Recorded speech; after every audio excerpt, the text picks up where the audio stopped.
Every year around this time, the whole country goes a little basketball crazy. Perhaps I'm exaggerating a little, but it's quite harmless, isn't it?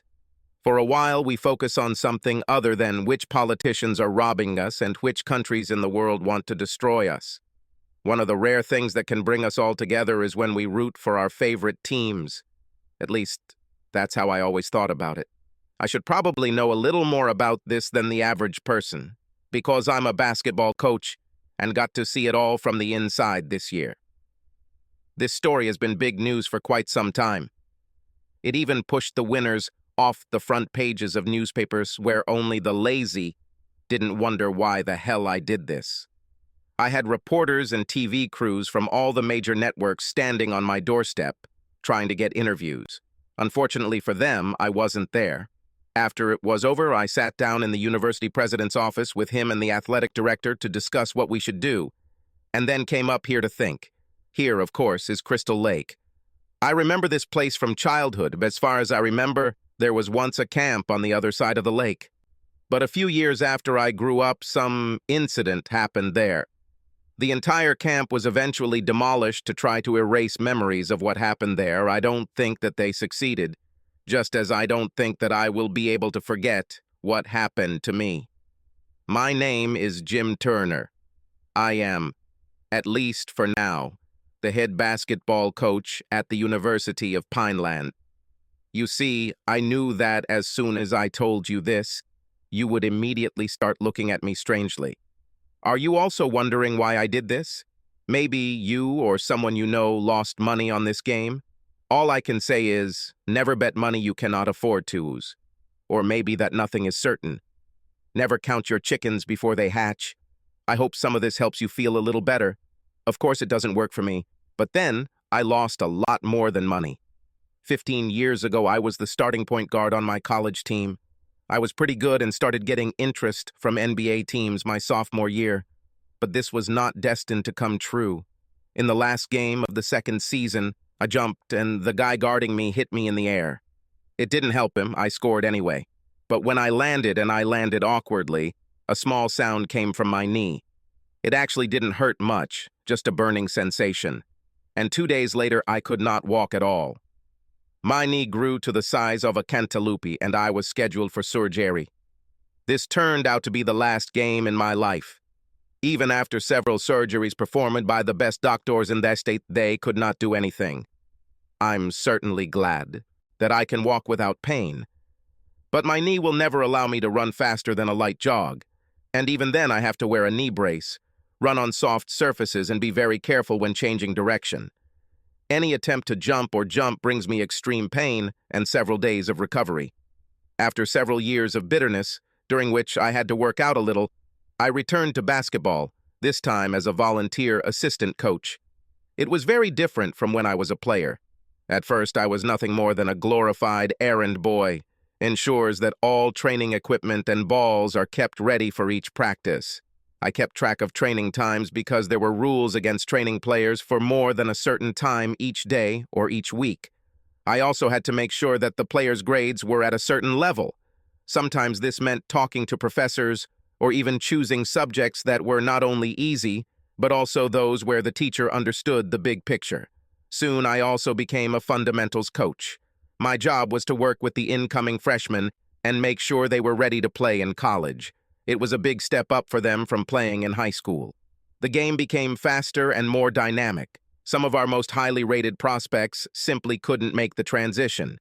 There was also a period when they had to realize that there were literally thousands of people coming to every game and millions watching on TV. Some of these kids didn't even know how to dribble. Others are so used to the fact that their height advantage over most of the people they played against at school means they barely have to jump. Therefore, they were never able to develop a good throw. Of course, there were those who believed that since they had such a good shot, they didn't need to develop any defensive skills. My job was to identify their weaknesses and strengths and make them stronger where they were weak and even stronger in their specialties. Perhaps the biggest difference with this position was that it gave me real status on the coaching staff and a salary. Our head coach, geriatric, seemed to take me under his wing. He asked my opinion on various issues and began taking me with him on recruiting trips. Of course, we never managed to get the best recruits. Even in our area, our college was too small to interest anyone. All the top kids wanted to go to Michigan State University or Michigan State University, but we performed well in our conference and dreamed that someday we would get into big-time sports. I'd like to pretend that my life was great and that I was at peace with everything. The truth is that this is not true.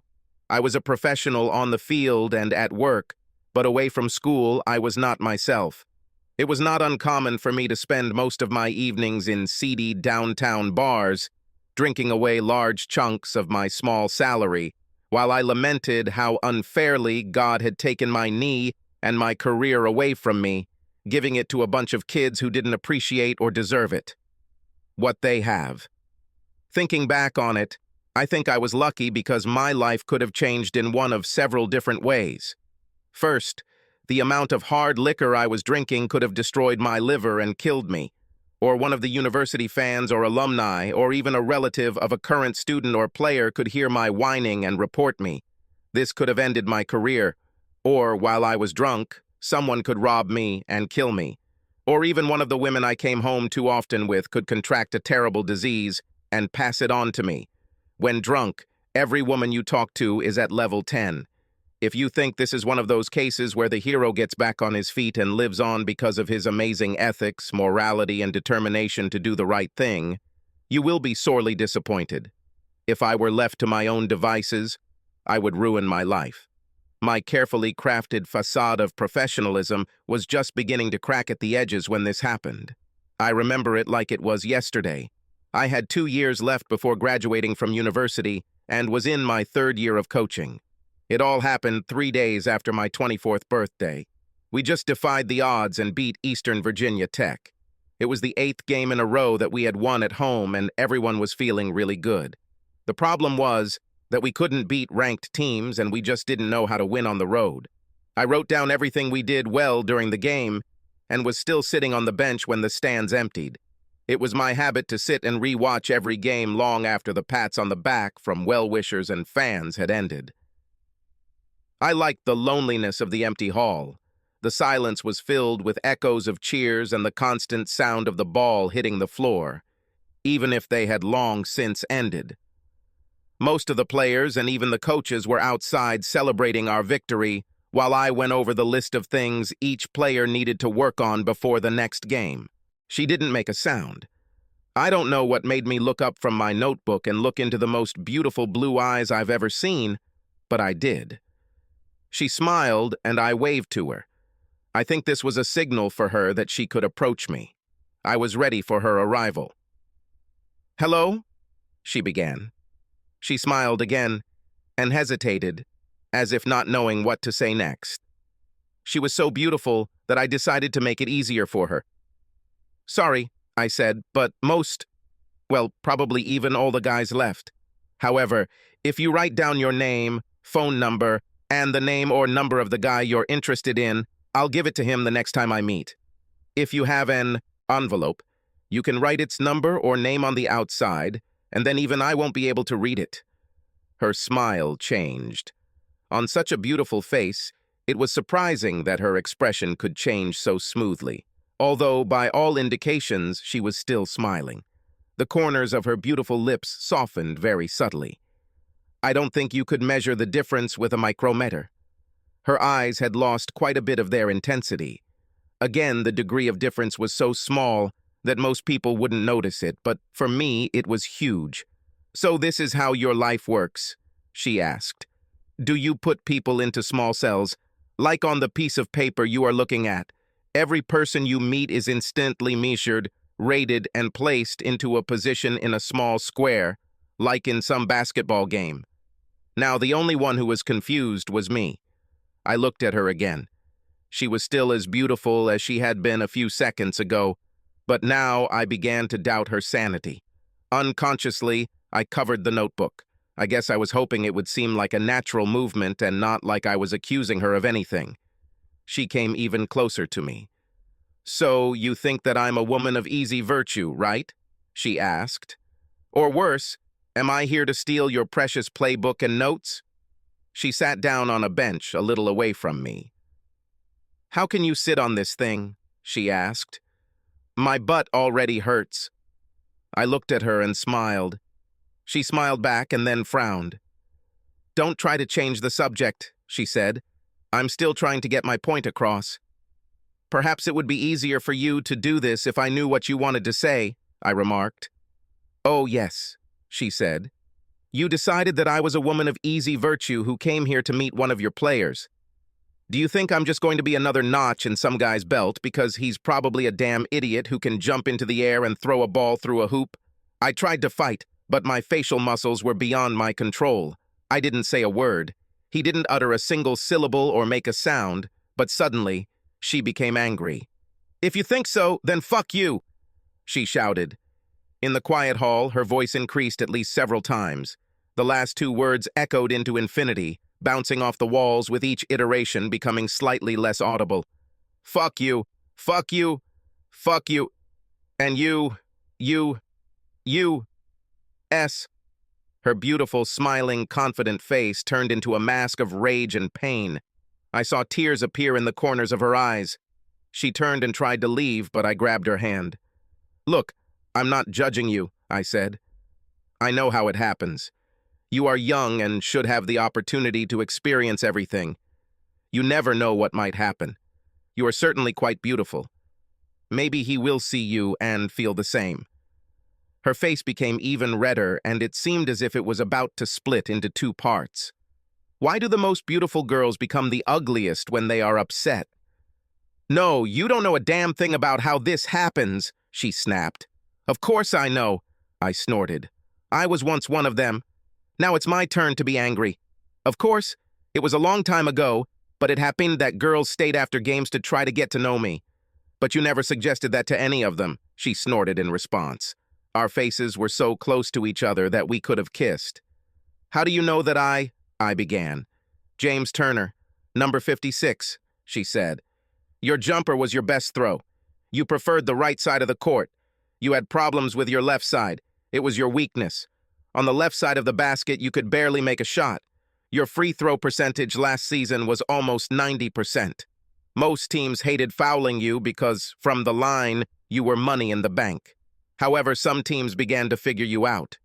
When you moved to the right side of the court, they created a double guard or tried to pin you on the left. My mouth dropped open. If you had played the last 2 years, you probably would have been a first-round draft pick. That is, of course, if he had spent these 2 years developing his skills on the other side of the court. Ancient history, I said. But thanks for the trip into the past. Is that why you came?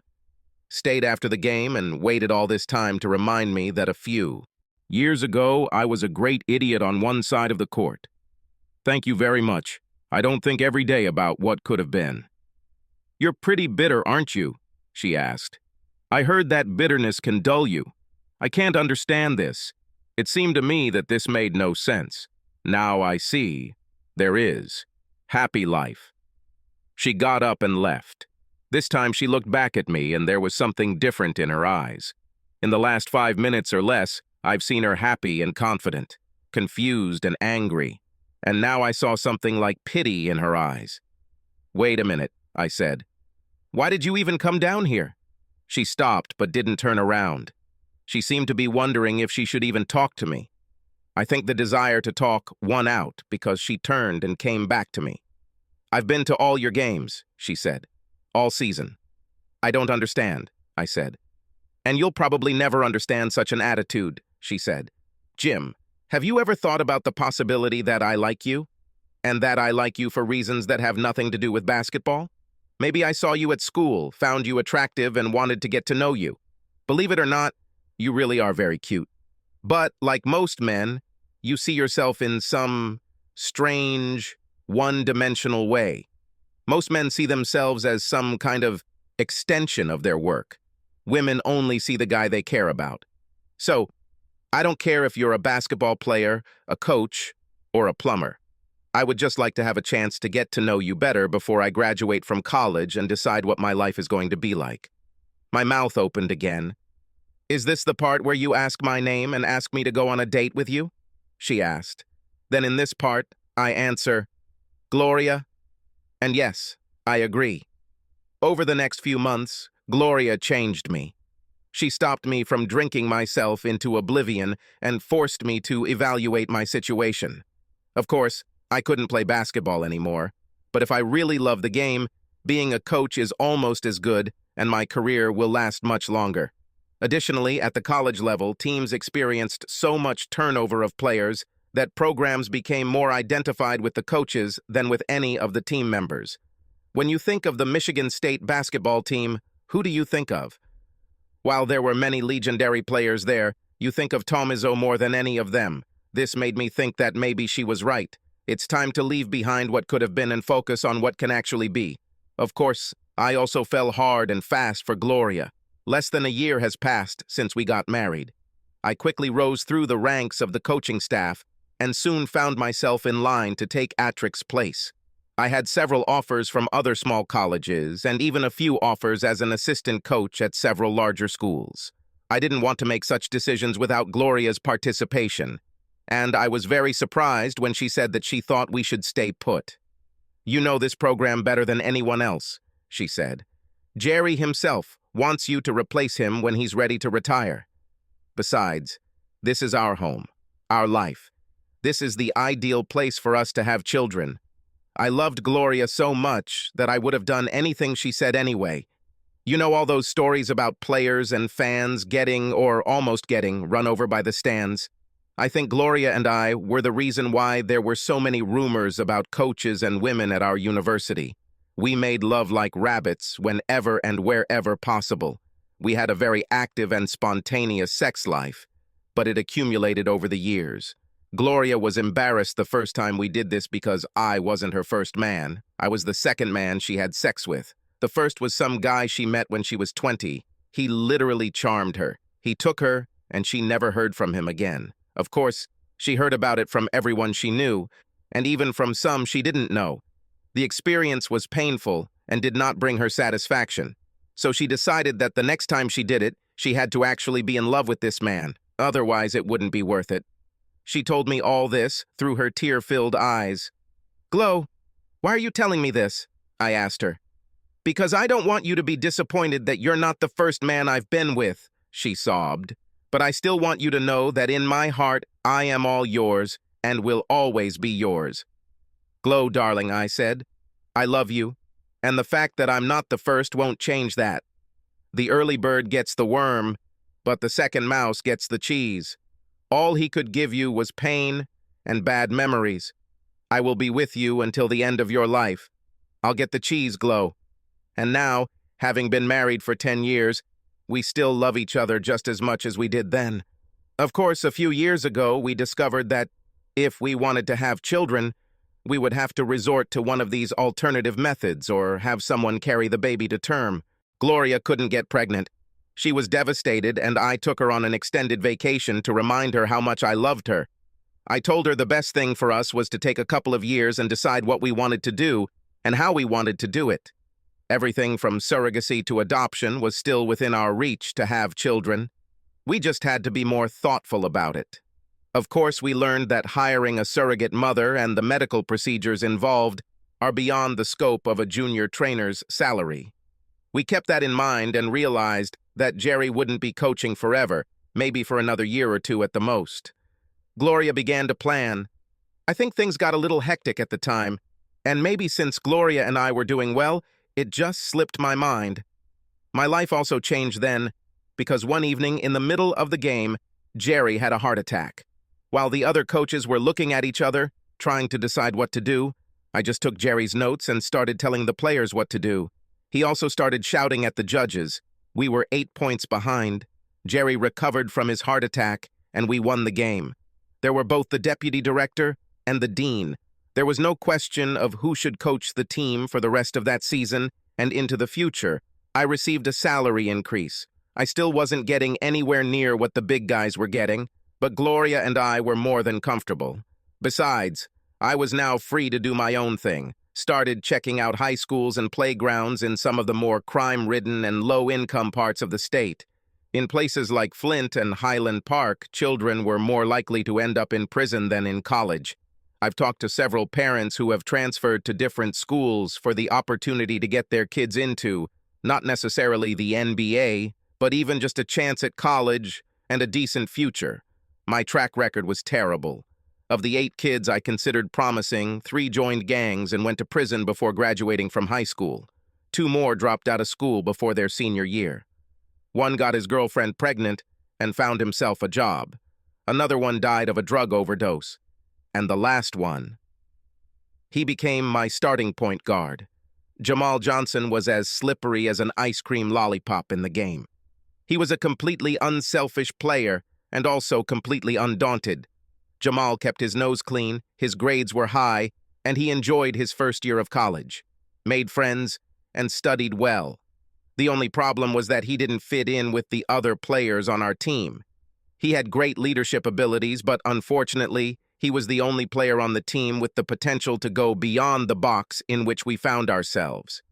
By the end of his first season, other colleges were trying to take him away from me. This gave me an idea. If other schools can try to poach my players, why can't I? I will, of course, stay within the rules. I wouldn't go after current players on any team, but what about their children who have left the team?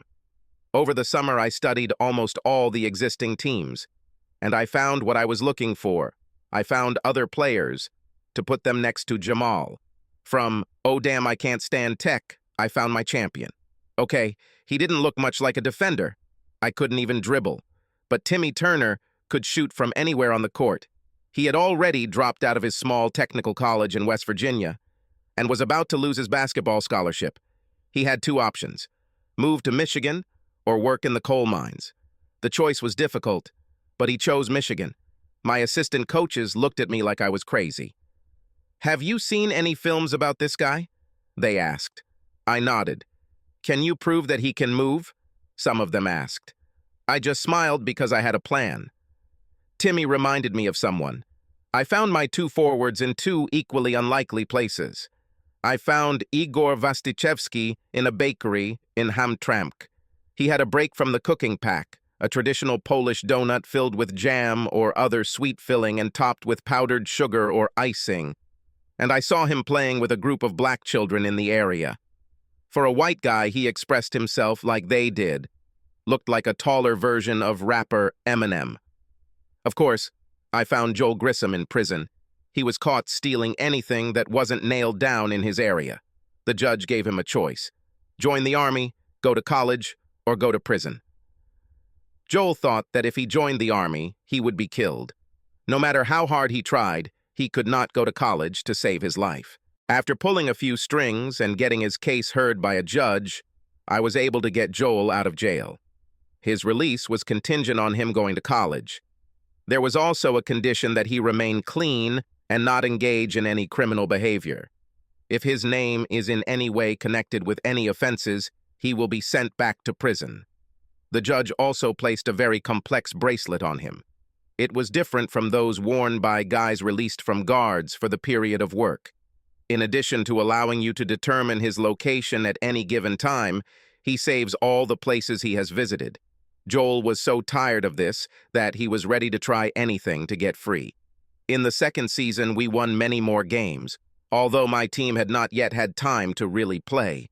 The only thing I was really missing was more presence in the center. Even some of the larger colleges in our area were impressed with my team. They were called the best 3.5 team ever seen. That summer, I found my missing piece. Surprisingly, he was already right under my nose. Billy Bathgate was a student at my college. He was a wrestler from Boston. His height was almost 2 meters 13 centimeters, and he was still growing. He had been kicked off the wrestling team for being too aggressive and was about to lose his scholarship. I spent the summer teaching Billy the basics of basketball. Unfortunately, his throws were either in the bullseye or in the milk. Over the summer, I was able to teach him a few basic skills, taught me how to pass, throw, and hit the ball with my elbow. Billy's job was to keep opposing players out of the paint. Jamal handled everything else. Jamal's transition into senior year was daunting. I was convinced that we were on the cusp of greatness, But my employees looked at my team as if they were all from the island of misfit toys. Our attack was simple but devastating. The pick-and-roll combination has been used by NBA and college teams since the beginning of time. Everything was based on Jamal's reading and understanding of the situation. Jamal was my unconditional leader. He was the second coming of Jordan. He distributed the ball around the court in such a way that no one could ever tell who would be in scoring position. Learned to use the weaknesses of other players to our advantage. Igor and Joel were lovers of scoring goals. It was not difficult for Jamal to attract attention to himself and then pass the ball to one of them who was in a scoring position. This made the two of them more deadly. And since Jamal was mainly driving the ball, the two of them could freely go into the striking position. Freed from defenders in anticipation of the ball, they ran like track and field stars. Billy had a tendency to be rude, and betting on him getting fouled was a nightmare. You could just as well just put zeros. His free throw percentage was low. When he hit, we were all surprised. Surprisingly, very few teams tried to foul him as a strategy. At the beginning of the season, Billy put in a few players and most of our opponents didn't want to mess with him. But on the bright side, as Billy played more games, he became a rebounding machine. A common sight on both sides of the court was him jumping up, snatching the ball out of the air or out of an opponent's hands, and passing it to Jamal. If Jamal was covered, deadly elbows would keep defenders at bay until Jamal was free. All that remained was the motionless Timmy Turner. Timmy's job wasn't to play offense or even try to defend too hard. Timmy was clumsy as a bear. He had a habit of tripping not only over his own feet, but also over everyone he tried to look after. Timmy's job was to stand somewhere on the outskirts of the three-point zone and get comfortable. Most teams double-teamed Jamal and Billy, so if Jamal found himself double-tagged and couldn't get free, he would simply throw the ball to the deadly Timmy Turner in the three-point zone and make the opponent pay. If Jamal was my low-cost Michael Jordan, then Billy was Bill Laimbeer, and Timmy was Steve Kerr. During their senior year, we finished undisputedly first in our conference and made the NCAA tournament. For the first time in the history of the college, we were in a big sport. We would have gone much further than the first round, but my guys had no experience playing at this level. We also had no bench or reservists. If Bill had a breakdown, which was not uncommon, or was sent out of the game, as he was against our opponent in the first round, things quickly went south. This is how we came to this year. Over the summer, I had the chance to develop every aspect of the players' game and even raise the standards of some of the supporting players. I had at least gotten them to the point where, if I had to take one of my five out for a rest, the whole game wouldn't fall apart, and we could at least stick close. Billy has really developed a short-range shot and a very effective jumper from the same distance. He also developed acting skills. I sent him to an improv class in our performing arts department. The goal was for him to get some of those close chances by playing the flop and pretending to be hurt. During the season, he was able to use his acting talents to master the ball.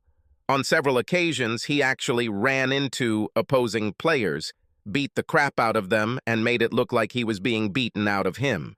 Everyone paid attention to us, not only around our school, but at our games and on our campus. Sports Illustrated and ESPN were frequent guests. The deputy director and the dean, both my friends, were delighted. Because we beat many perennial champions throughout the season, the Las Vegas odds called us this year's Cinderella.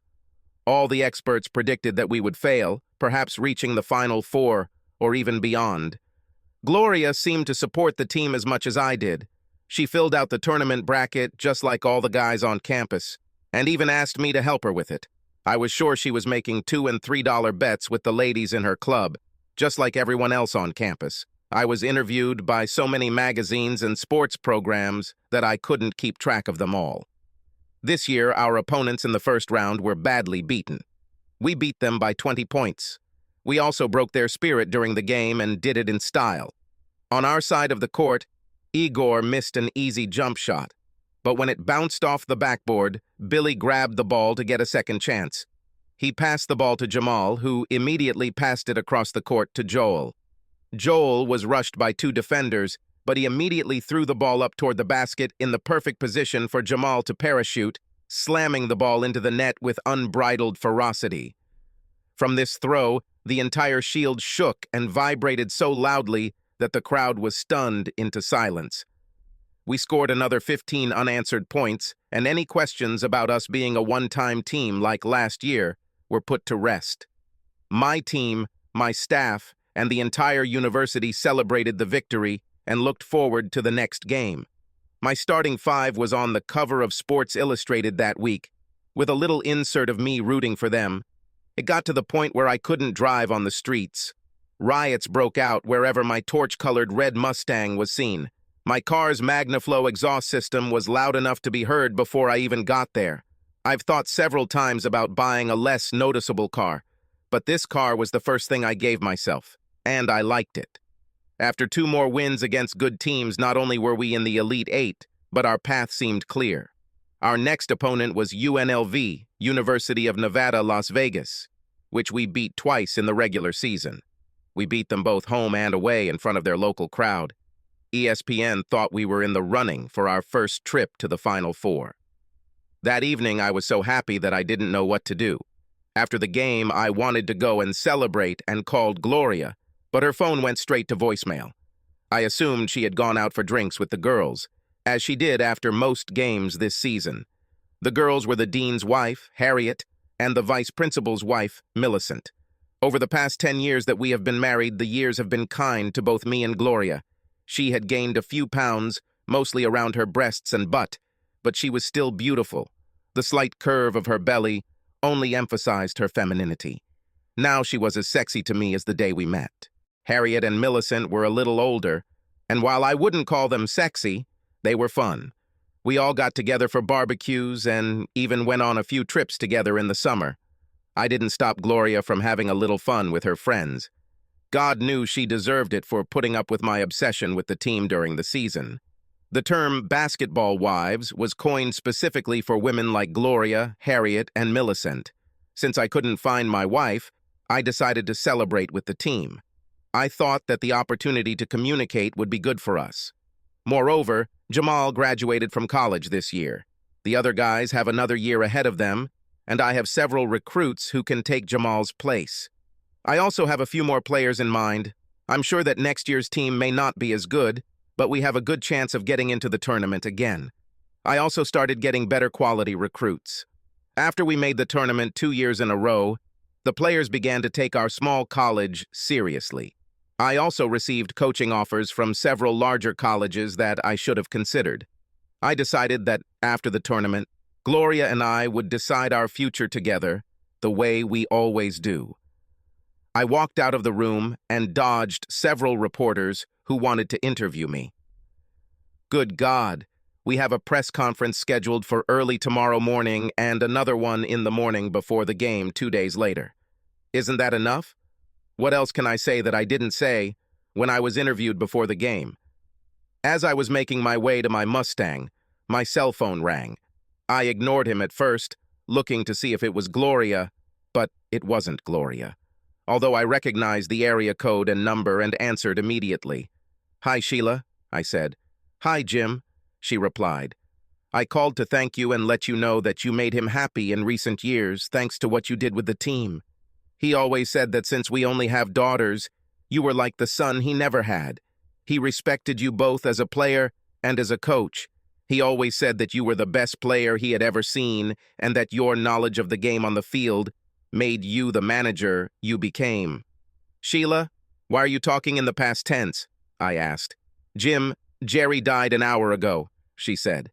"He died cheering for his team and watching you take them further in the tournament than he ever dreamed possible." If that matters, he was happy. He died with a smile on his face.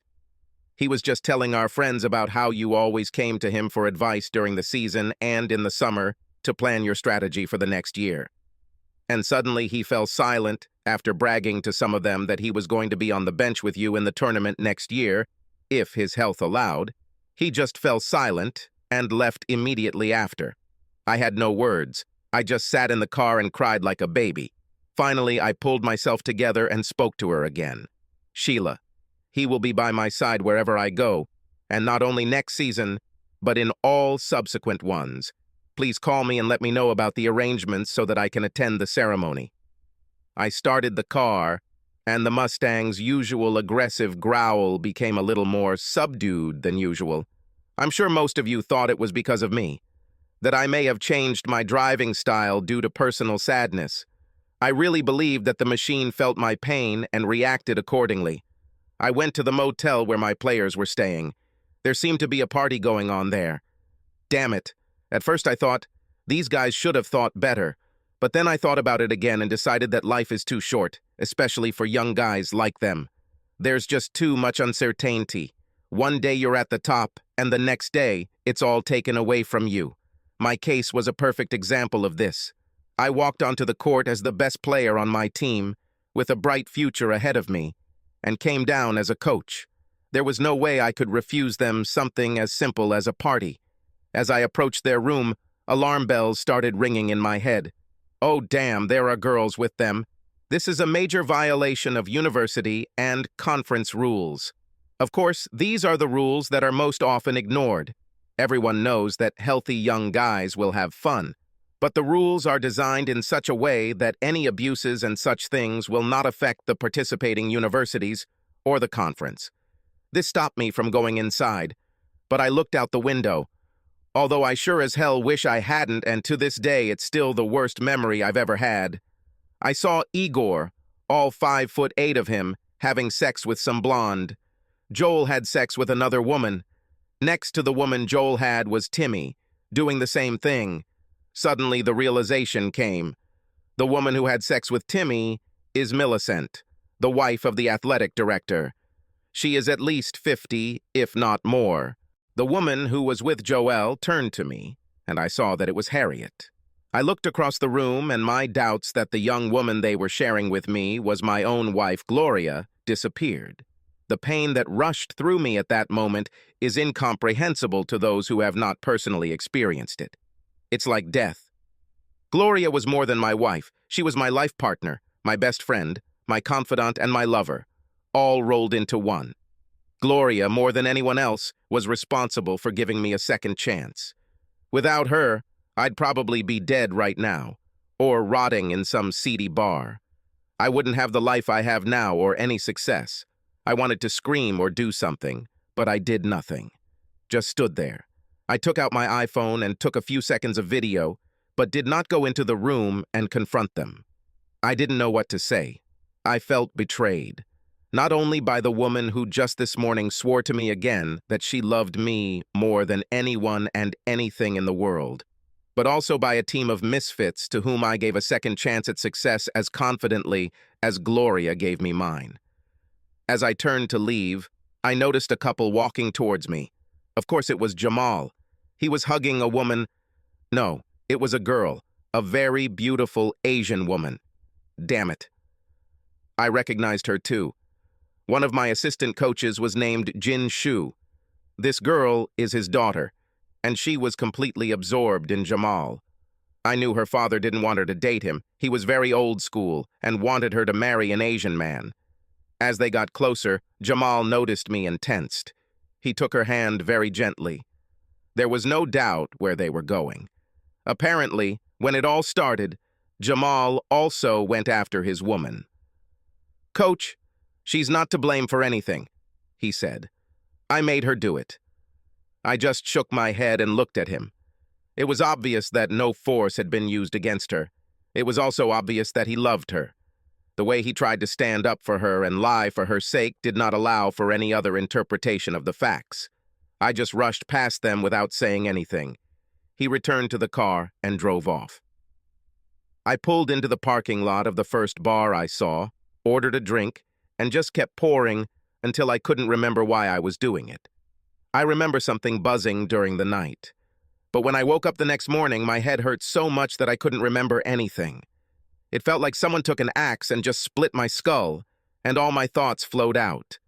I was lying on the bed, and the coverlet on it was pink. My shoes were on the floor next to the bed, but I was still fully dressed. As I tried to sit up, I groaned. The room began to spin, and my head hurt even more. My moans must have alerted someone because the door opened. A young woman who must have been close to 5 feet tall entered the room. Her black hair is pulled back into a ponytail that hangs to one side. She looked very beautiful. I looked around the room, wondering what the hell I had done and why. My phone rang again. It was the same buzzing noise I had been hearing all night. "It's probably Glow, whoever she is," she suggested. "They called you all night. They probably called hundreds of times." "What's happened?" I asked.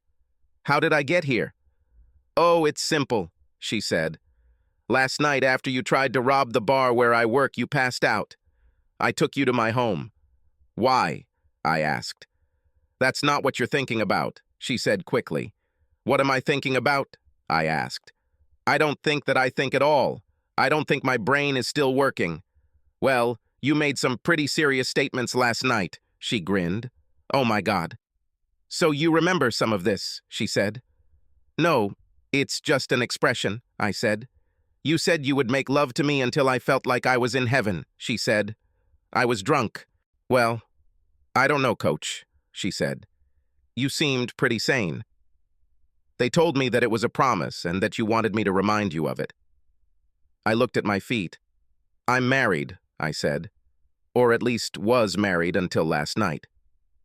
Maybe it was the desperation in my voice, or the expression on my face, but all the sass and sarcasm was gone from her voice. She went into the kitchen and returned with a banana, a jug of Gatorade, and a cup of coffee. "Your toast will be ready in a few minutes." "I also made you some vegetarian bacon," she said. "I'm a very good listener, if you want to tell someone about it." I looked at her. "Everyone says it helps a lot to vent to a stranger," I said. "So you put everything on your mind, and the other person doesn't care because they don't care about your problems. Then you probably shouldn't tell me anything," she said, "because I'm not a stranger. My name is Molly Anderson. I study psychology. I specialize in sports psychology. You allowed me to interview several of your players before and after your games here. Remember, you made them treat me kinder. They kept calling me a tall, skinny girl with no breasts. I think if they saw you now, you wouldn't have a problem with it," I said. My phone rang again. This time, I picked up the phone and looked at the screen. It wasn't Gloria, it was Jamal. I didn't answer his call either. "Thank you, Molly," I said, trying to get up. "I will not forget your kindness. Who knows what could have happened to me?" "No problem," she said. "Someone had to take me home anyway." "Your car is a beast. When I start my practice, I will buy myself the same one." I started putting on my shoes. As I bent down to tie them, I was sure my head was going to fall off. "Coach, maybe you should talk to someone about your drinking," she said.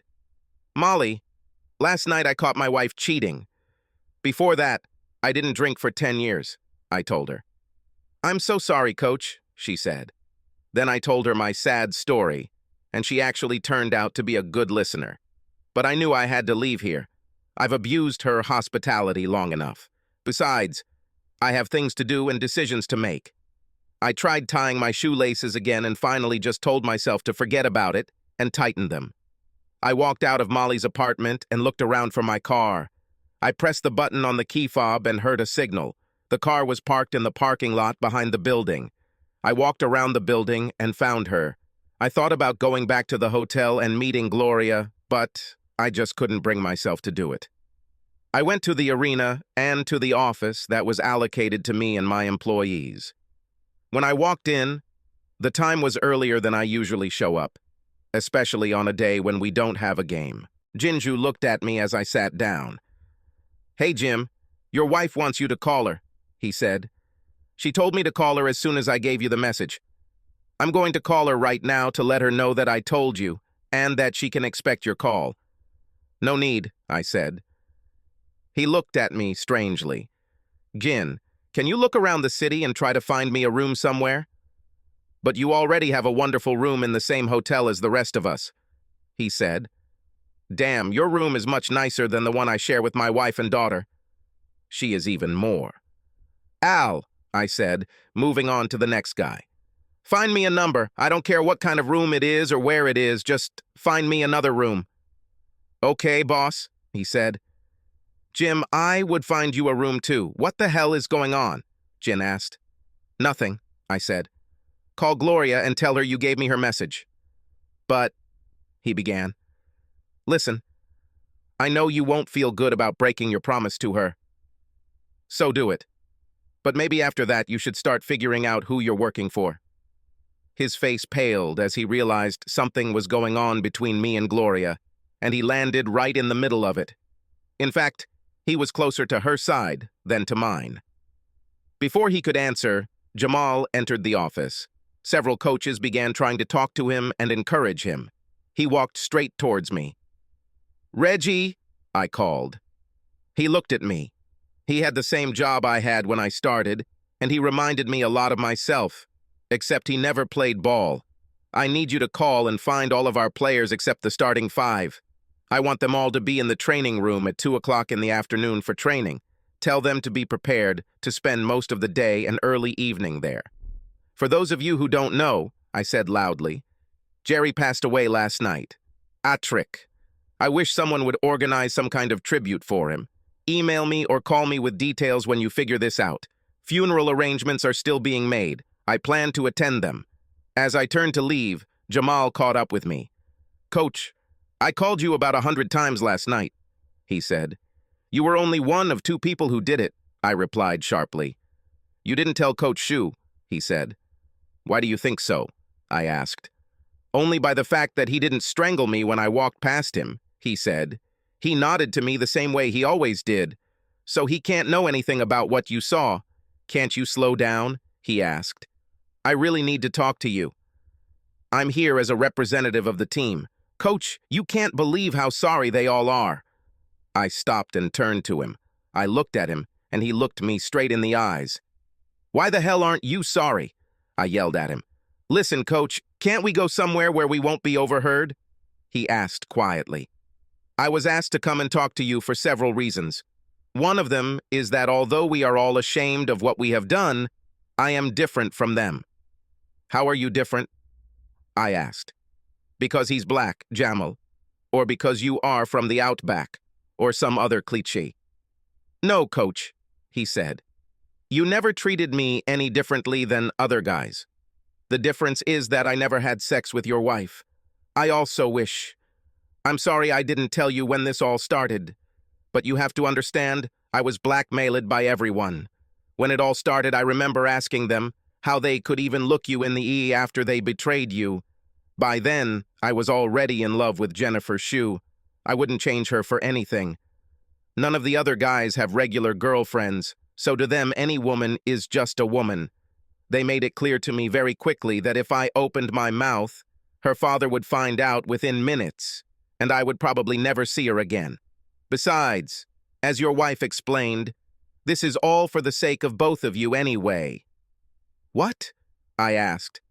I didn't want to talk to him anymore because I had a headache. Coach, you need to talk to her, he said. If we keep winning, she'll have all the money she needs and this will all be over. Listen, Jamal, I said. Just get away from me. None of this makes any sense.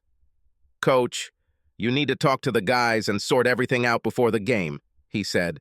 No, I said. Don't want to. Well, then at least talk to your wife, he said. No, Jamal, I shouldn't do that either, I said, and walked away from him. When I walked out the door, a crowd of reporters was waiting for me.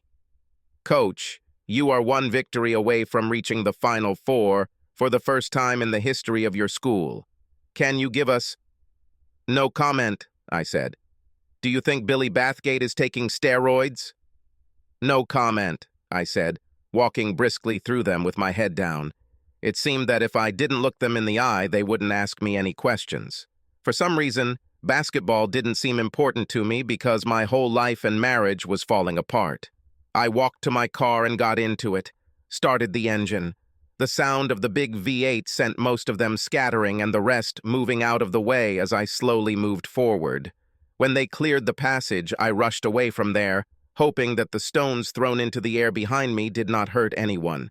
I just needed to get away to think. I drove through the city streets, away from the city center.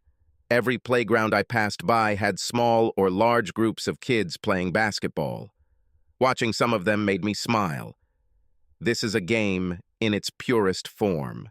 No boosters or alumni to please, no NCAA committees or coaches, no university commitments or program expectations.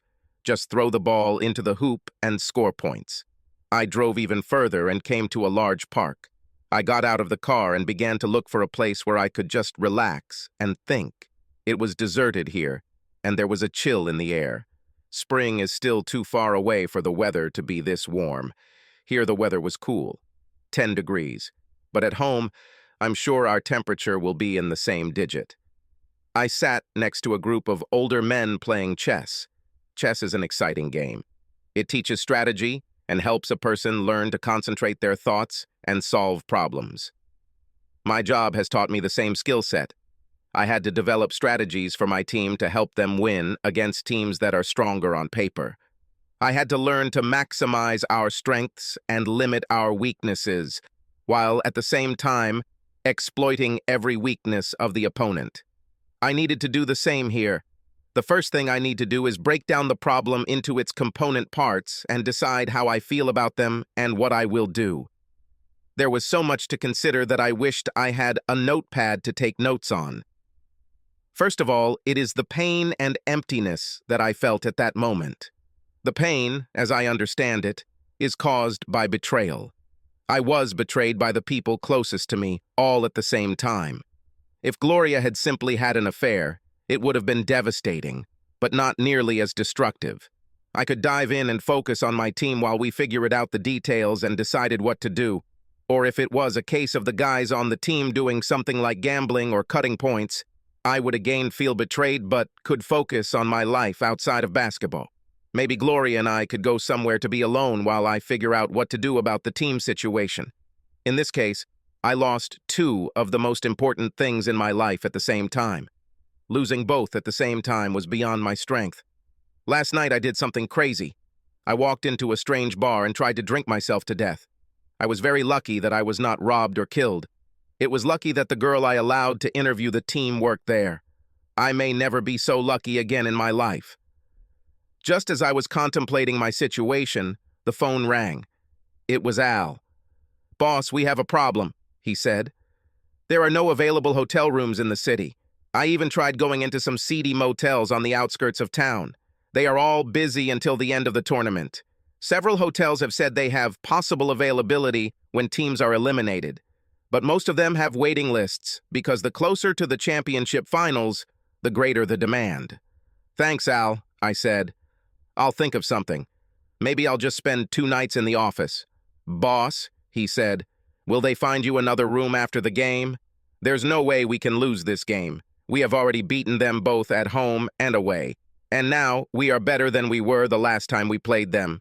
They also have a couple of injuries, so they just won't be able to give it their all." "We'll talk to you later, Al," I said. "It's been an incredible year, hasn't it?" he asked. "Jerry would like to have a year like this at least once." "I just wish he was here with us to see it," I said. When I hung up the phone, I felt even sadder than when I picked it up. My phone immediately rang, and, thinking it was all again, I answered. "Jim, dear, it's not what you think. You must allow—" I immediately pressed the end button and ended the call. This will teach me not to look at the screen before answering. The phone barely had time to return to his pocket when it rang again. It was a cell phone number, and from my home region. I got Fred's number and answered the call. "Yes, Fred," I said. "Jim, this is not Fred. This is Millicent. I'm using Fred's phone, hoping you'll pick up." "I think it would be a safe bet since technically he's your boss," she said. "What does technically mean?" I asked. "Well, you know how things work at the university level," she said. "It's all about the dollars and the students and keeping boosters and alumni happy. Fred is in charge of our losing football team. This year they played 10 games and lost 8 of them. Now they take on newbies who eventually start playing. Our girls' gymnastics team barely has enough members to field a team, and even at our home meets, the stands are usually dominated by visiting team fans, and we have to give them space on our side of the floor, as well as theirs. She sighed. When it comes to college sports, you're a big deal, and we all know it. You can write yourself a ticket. If you wanted, you could take Fred's place. Anyway, that's not why I'm calling you. I know what you're calling me about, I said coldly, and I don't want to talk to you about it. Listen, Jim, she said, you have always been a reasonable guy. Gloria cried all night. She's going crazy, and it's not her fault. It's my fault. Nonsense, I said. Gloria is 33 years old. She's a grown woman, and I did not see anyone holding a gun to her head. In fact, the only thing I saw near her head were men. You, on the other hand, were too busy doing your own thing to pay attention to what Gloria was doing, so I don't think it's your fault. Don't worry, I intend to keep this all a secret until after the tournament. Tell Gloria she can continue to do whatever she wants. I'll just file for divorce, and we'll figure it out this summer. But, she began before I hung up. My phone rang again. I was getting angrier every second.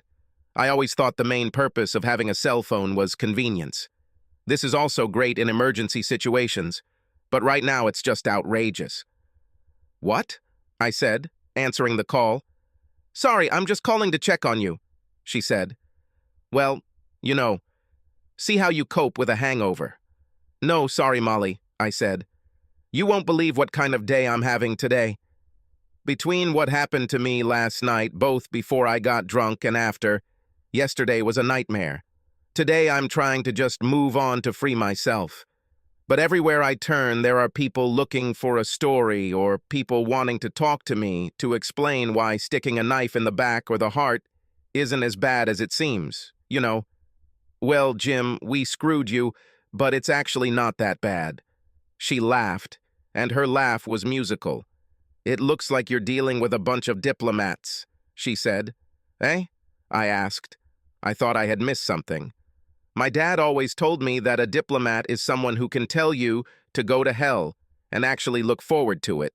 She laughed. Thinking about this, I also had to suppress my laughter. Molly, you are the only pleasant thing that happened to me after the game ended, I said. Well, aren't you cute? She said. This makes me feel even worse. Why? I asked. Well, I called to ask you for a favor, she said. Go ahead, I said. I can't, she answered. Eh? I answered. I'm terrible at basketball. I don't know how to throw even to save my ass, she laughed. Because I'm tall, all the schools I went to tried to make me play basketball. But I'm much better at volleyball. We both laughed. Okay, Molly.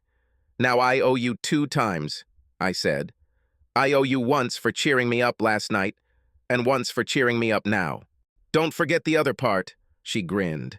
You remember the promise you made to me when you were drunk. I thought I explained to you that I'm married, I said. I was quite ready to let you go as soon as you said that, she said. Then you told me that, you know, what happened to you yesterday that caused you to fall out of the cart. Now, in my book, that means you could soon be free. So if you get divorced, you are my debtor. If you settle everything, you are not off the hook. Well, since I owe you so much, what kind of favor is it? I asked. Maybe I can work off at least part of my debt. Well, my dad really wants to take my nephew to the game tomorrow night, she said. But it's simply impossible to get tickets. Okay, I said. I have a few unused front row tickets left for family members of the players. I'll bring you 3 of them today. If you're not at home, I'll just put them under the door. You'll probably be busy today, won't you? She asked. I could pick them up from your office or somewhere else and save you the trouble. Molly, I have no idea where I'll be most of the day, I said. I don't even know where I'll sleep tonight. Don't you have a luxury hotel room like other big shots? She laughed. I have a luxurious suite, I said. Oh, I love chocolate, she said. What kind of chocolate is included in the luxury candy? Molly, you know what I mean, I said. Yes, I understand, she replied. You know that if you need to, you can always stop at the same place you stopped last night. I work from 6 to 2, so you can come in and get the keys from either the apartment or the bar. Molly, this is too much of a favor, I said. But thanks anyway.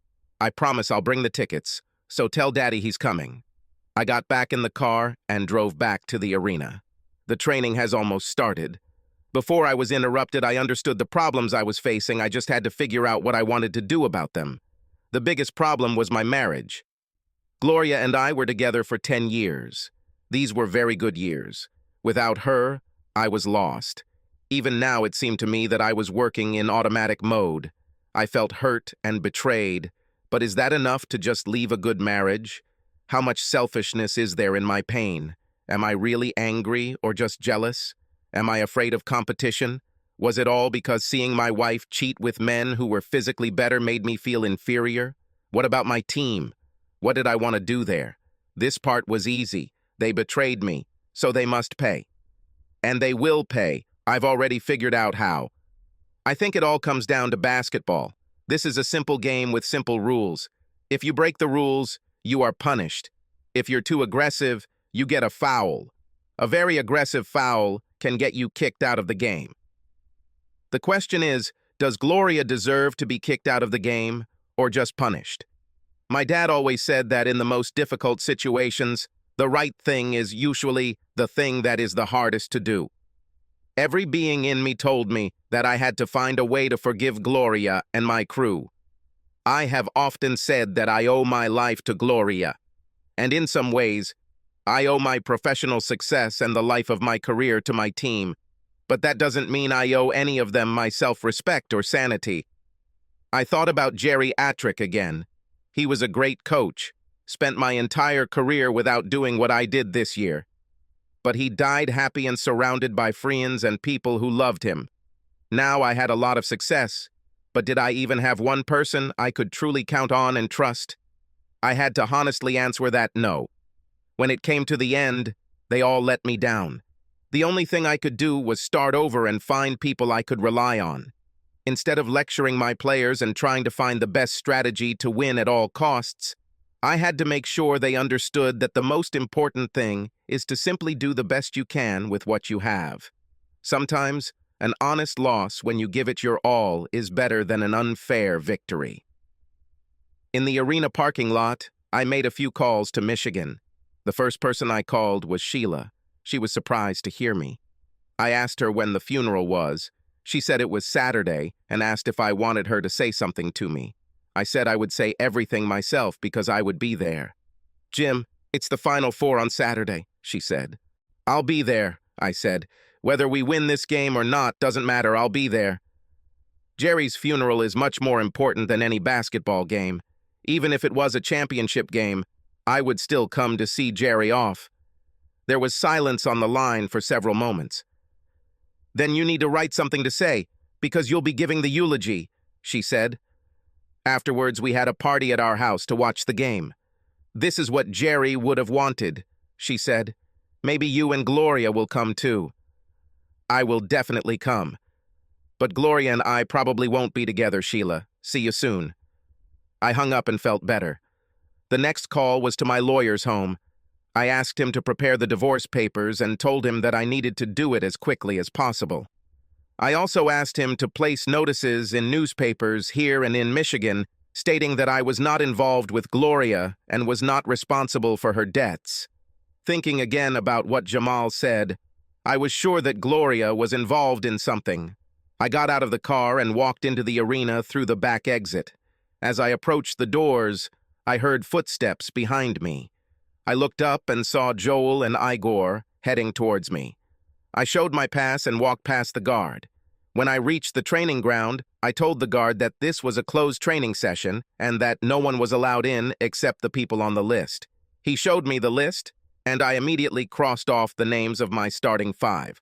I slipped through the door and watched as Igor and Joel were denied entry. "But this is team training," Joel said. "Sorry, dude, you're not on the list," the guard said. "Before you go, could you autograph this T-shirt for my child?" When I entered, several members of my staff were already there.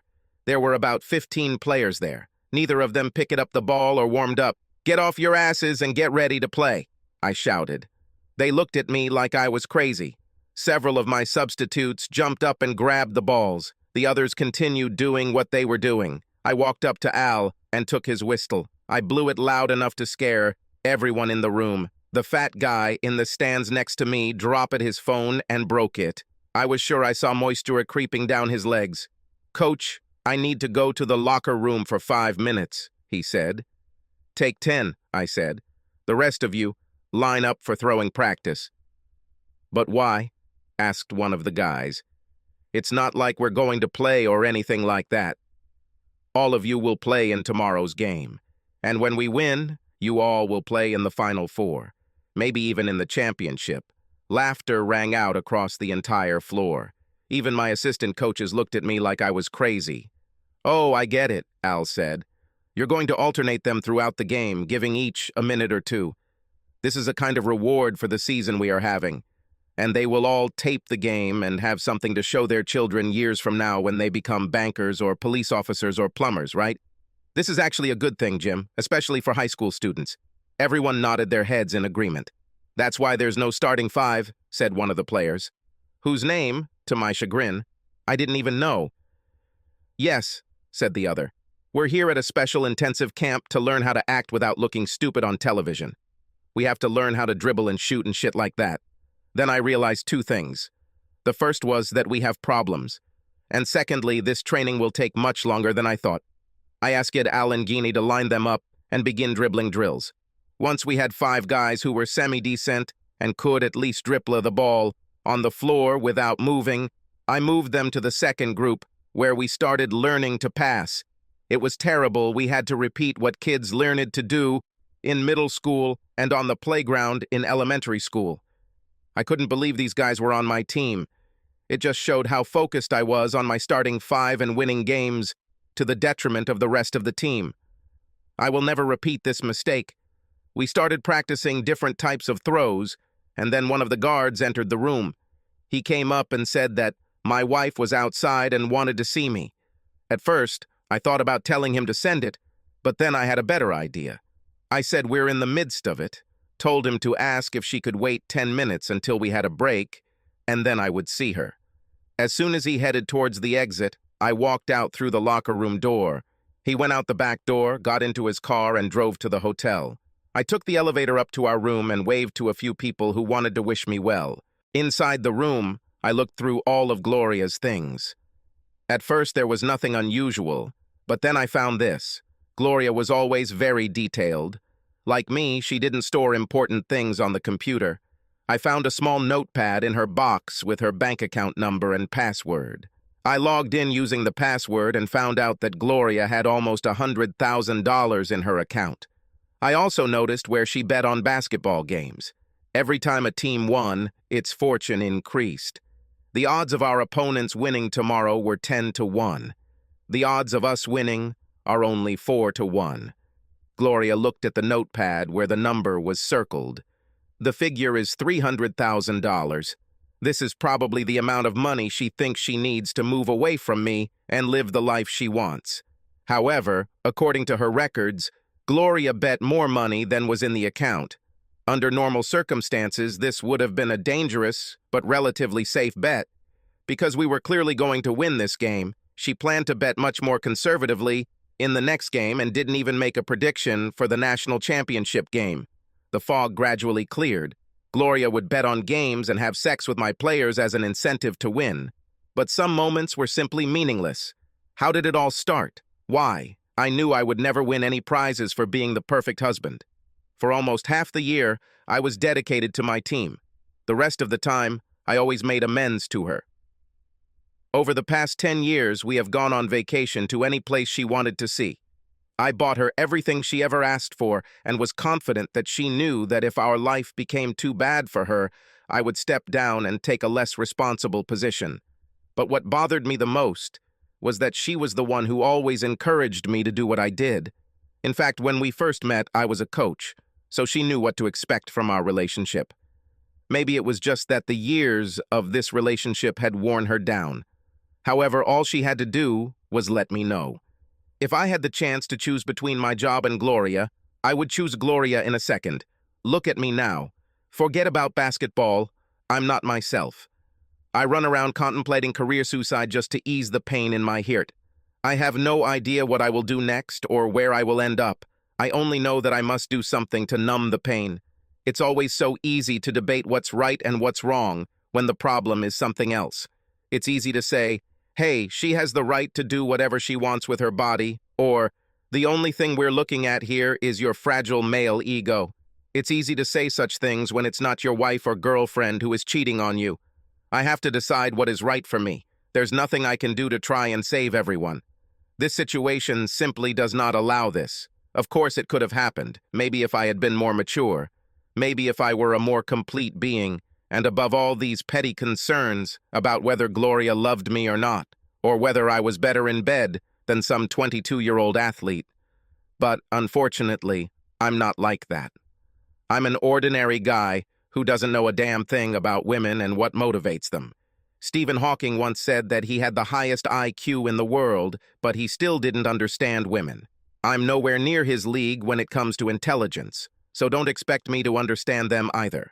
All I can say is that I truly gave her the best I could, gave her my whole heart and every ounce of love I had. If that's not enough, then screw her, because from now on she won't get anything from me. As for my team, screw them too. I brought these bastards out of obscurity, routine, and prison, led them to the brink of signing contracts with the NBA. They would all become famous and millionaires. But since I created them, I can just as easily break them. The great thing about this is that none of this would require much effort on my part. I put Gloria's notebook back and left the room. I took the rest of my clothes and personal belongings with me. That way I wouldn't have to come back here for any reason. I returned to the arena. Al and Jean cornered me and immediately asked me what was going on. "You should see Gloria, Jim," Al said. "She was always very beautiful, but you can hardly tell that this is the same woman I remember sitting in the stands behind us watching the game last night." "I know she's your wife, but she looked damn good." Jin nodded. "You're acting strange too. What did you do?" "Her eyes are red and bloodshot," Al continued. "Hair is a mess. It seems like she just doesn't care. Okay, give me 2 teams of 5 people. We've spent enough time studying. Let's give them some combat experience. You 2 as referees. Use whistles, the whole 9 meters. Let's make this as close to a game situation as possible." If any of the men were saddened by my quick distancing, they did not show it. In the end, around 8 o'clock, I sent the guys home. I'm sure this was a violation of NCAA rules regarding the amount of practice time allowed, but I didn't care. I had to make this game at least look believable. I returned to the office, only to have one of our assistants drop me a ton of messages. Only one of them was worth answering. Gloria left me 50 messages today alone. I deleted the whole bunch. Millicent called me twice, as did Harriet. There was another stack of messages from my starting 5. Most of them talked about how desperately each of them wanted to see me or talk to me. They also wondered why they were banned from training. I asked Al to hold a press conference and just give fun but non-serious answers to all the questions. I called Dean Michael Martin. The conversation was interesting. "Hi, Jim," he said. "Thank you for answering my call. I know how busy you are. Let me get straight to the point. You're not planning to do anything stupid, are you?" "What are you talking about?" I said. "Well, I know there's something going on between you and your wife," he said. "I learned about this from my wife, who claims that she is trying to act as an intermediary. She says Gloria is confused and you're being an asshole. Said she couldn't go into detail, but you're acting like a Neanderthal because the girls had a little party and you still expect Gloria to be on your arm. Said that when they asked some guys who was right, even your team, the team you created, was on Gloria's side. So now you're angry at them and freezing them out too. Is any of this true?" "Dean Martin, with all due respect, sir, when I took this job, you told me that I would have autonomy in matters affecting my team. There is a reason for everything I do, so I'd rather you stay out of this matter. I've brought us quite far, and I still believe I can take us even further," I said. But seriously, at the moment I didn't care. "Jim, I get questions from all kinds of fans," he said. "For the first time in my life, people are asking me to accept donations for the program. Much of this money could go toward other college needs. Honestly, I'm between a rock and a hard place.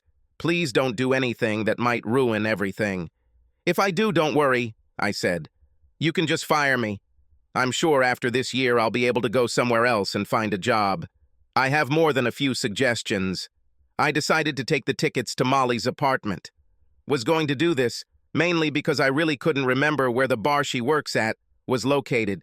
I found it yesterday because I was so enraged by what I just saw that I just walked into the first bar I saw. Coming out of there, I was in no condition to remember anything more complex than how to breathe. Molly met me at the door before I could slide the tickets under it. "Well, how was your day?" she asked. "Wow, please don't tell me you're serious. These are tickets not only for your game, but also for all remaining games, including the game in the final. Thank you very much. My dad will be happy. This clears all your debts to me." "Well, except for that promise." I looked sideways at her and she laughed. "So, you made peace with the little woman?" "No," I answered sadly. "I learned some things I didn't even know about. I still don't know the reason for all this, but I just don't see us getting back together. It hurts me too much. There was simply no reason for all this. We could talk about everything that was bothering her. Well, I mean, think about it. All day, every day, I have hot young cheerleaders shaking their asses in my face. I have reporters asking me questions and ball bunnies asking about players or just tickets, willing to do anything to get what they want. I never even thought about taking any of them because I thought I was in love. Damn, I was in love. And what did this give me? Nothing, damn it. That's what. And tell you what, if I went out into the street and grabbed most of the ass on offer, I'd be a dog or worse. And now I just feel like a loser. I have a good idea to just go and fuck the first woman that comes near me and send the video to Gloria to see how she feels," I said. "Wow," Molly said. "It won't make you feel better. You will most likely feel worse. You would simply try to enter into a competition with a woman of easy virtue for sex, and she would surpass you in both experience and professionalism. Besides, your first post-divorce sexual activity is already agreed upon, remember?" From the way she smiled, I couldn't tell whether she was serious or not. "Where will you stay tonight?" she asked. "I'll come in and check if you got so drunk that you couldn't walk." "Probably in my office in the arena," I said. "Okay, agreed," she said. "Give me your keys. I will go to work in your car." "How can I return to the arena?" I asked. "You won't go back there," she said. "Stay here with me." "Molly, you only have one bedroom. Yesterday you didn't sleep all night." "I can't expect you to do that again," I said. "That would be wrong." "Who didn't sleep last night?" she asked. "You and I slept in the same bed. I just got up before you. Everything was fine last night. Everything will be fine today, too." "Keys." I handed her the keys and she smiled. "I don't have any alcohol here, but you can eat whatever you want." "Well, there's something here that you should eat, and I'm sure you'll like it, but I'll take it with me to work." I heard her laugh as she closed the door and left. Continued. I looked around Molly's small but cozy apartment to get an idea of what was what. The evening here was just what the doctor ordered. This will give me time to fully think about my situation. The first thing I thought was funny was that I just let Molly drive away in my car. I love my Mustang too much to let some girl I barely know borrow it. But I did. Maybe I'm just too trusting. Perhaps this is what brought me to the situation I am in now. I trusted Gloria with my heart and my life, and she betrayed me. I trusted the guys on my team, and they did the same. What confused me the most was that after Gloria, I'm the most angry at Jamal. I really needed to think about this question.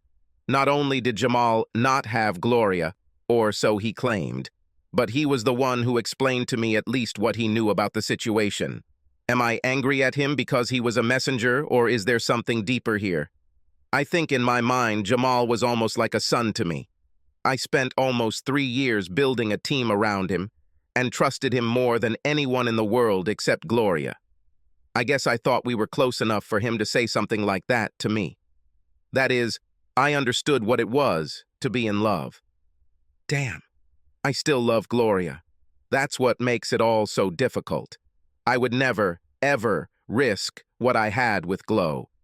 So perhaps I am being unfair to Jamal. Jenny was Gene's pride and joy. He even named the girl after himself.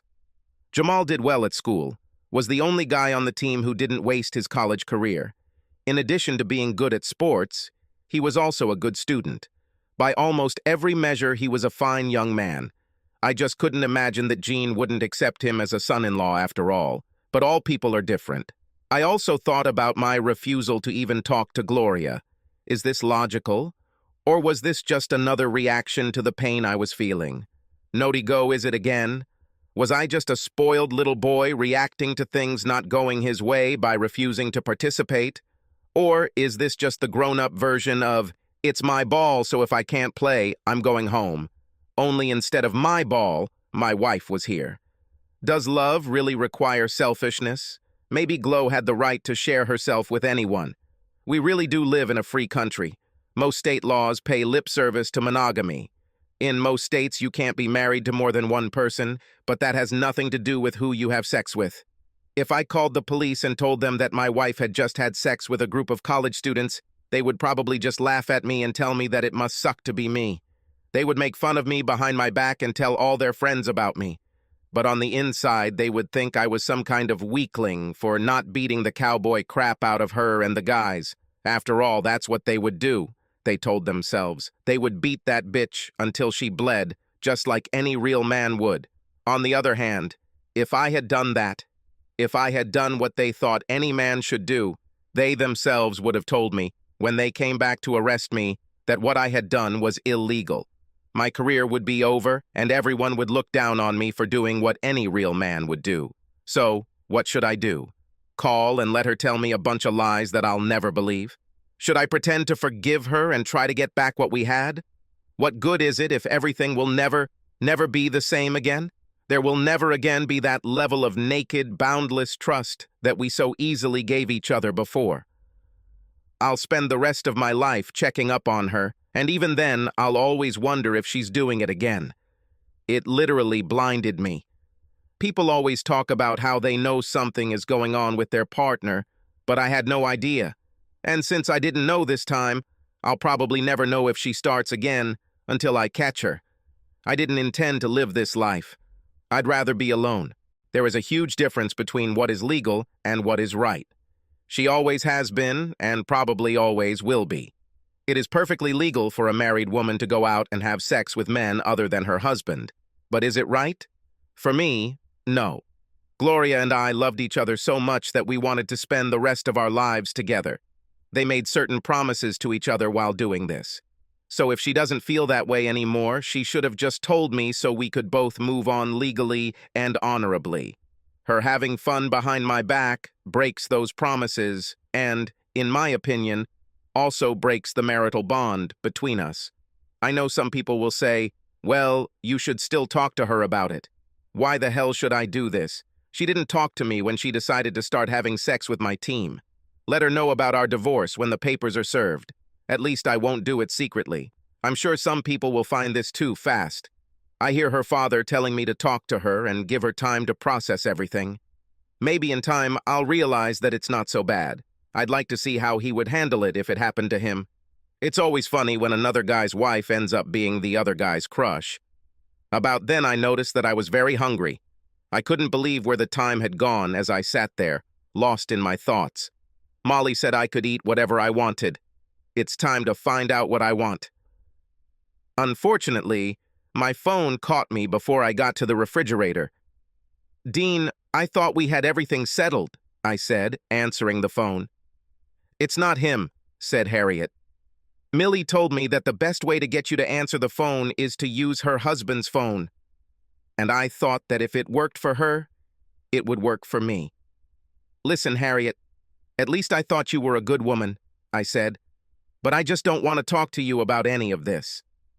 Why? She asked. I am part of this too, and besides you, Gloria, and your players, I have the most to lose.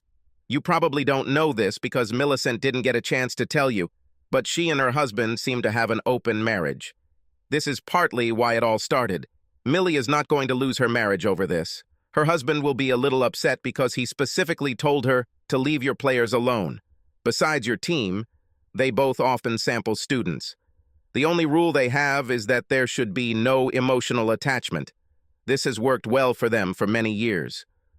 Well, this is great for you guys, I said. This is not very good for me, she interrupted. The dean and I do not have such an agreement. This could end my marriage, and I love my husband. Judging by what I saw yesterday, it's very hard to believe, I grinned. It wasn't love, it was just sex, she hissed. I don't have any emotional connections with this boy. The pleasure I received from him was the only thing that interested me, and I'm sure he has no desire to settle down with a woman who is older than his mother. I am sex for him. In the short term, I'm better to him than some college girl who thinks she's special and wants a guy to fall in love with her. He'll have to spend a lot of money on her and go on dates to places that don't interest him at all just to have sex with her, and when he does, he'll be disappointed because she's not very good in bed. With me, he gets the opportunity to get rid of all this crap. This is like my contribution to his education and experience. Thank you, Professor, I said sarcastically. I think she sensed that I was going to hang up in disgust. Wait, Jim, don't hang up, she said. Do you know what I just had to do? To be tested for diseases? I asked in the same sarcastic tone. No, I had to give a very strong sleeping pill to a woman who had spent the last 24 hours crying her eyes out and trying everything she could to just talk to you. She didn't sleep, didn't even eat. She just cries until someone figures out where you might be or how to contact you. But you don't even talk to her long enough for her to apologize, let alone explain, she said. There's nothing I want or need to hear from her, I snapped. My eyes told me everything I needed to know. But Jim, she loves you. It's tearing her apart, she said. Don't you have any feelings? What would it cost you to talk to her? Before all this, you always enjoyed talking to her. Hell, you even called her in the middle of a game while you were sitting on the bench and she was in the stands just 10 feet behind you, just to tell her you loved her. Why can't you talk to her now? I'm sure we'll talk in court, I said, or our lawyers will do it. You can't be serious, she said. You should talk to her before things get that far. You should be more concerned about getting your own house in order, I said. Why? She asked. Are you going to tell my husband? It would hurt him too, unnecessarily. I thought you were his friend. I'll never do that again. I've learned my lesson. No, I said. I gained life experience. You just saw how everything was collapsing without having experienced it yourself. You learned your lesson without pain. If you want to keep it like this, you need to take care of yourself now and stop worrying about Gloria. What do you mean? She asked. There was fear in her voice. If Gloria decides to fight the divorce and I have to use the video I took at your little party, everyone will go down. The dean will find out about you. To maintain the trust of the board and thus keep his job, he will have to get rid of you damn fast, regardless of whether he wants to forgive you or not. Since students are involved, I'm sure the assistant principal and his wife will also be involved in this matter. When the nature of their open marriage is revealed, they will both likely be mentioned.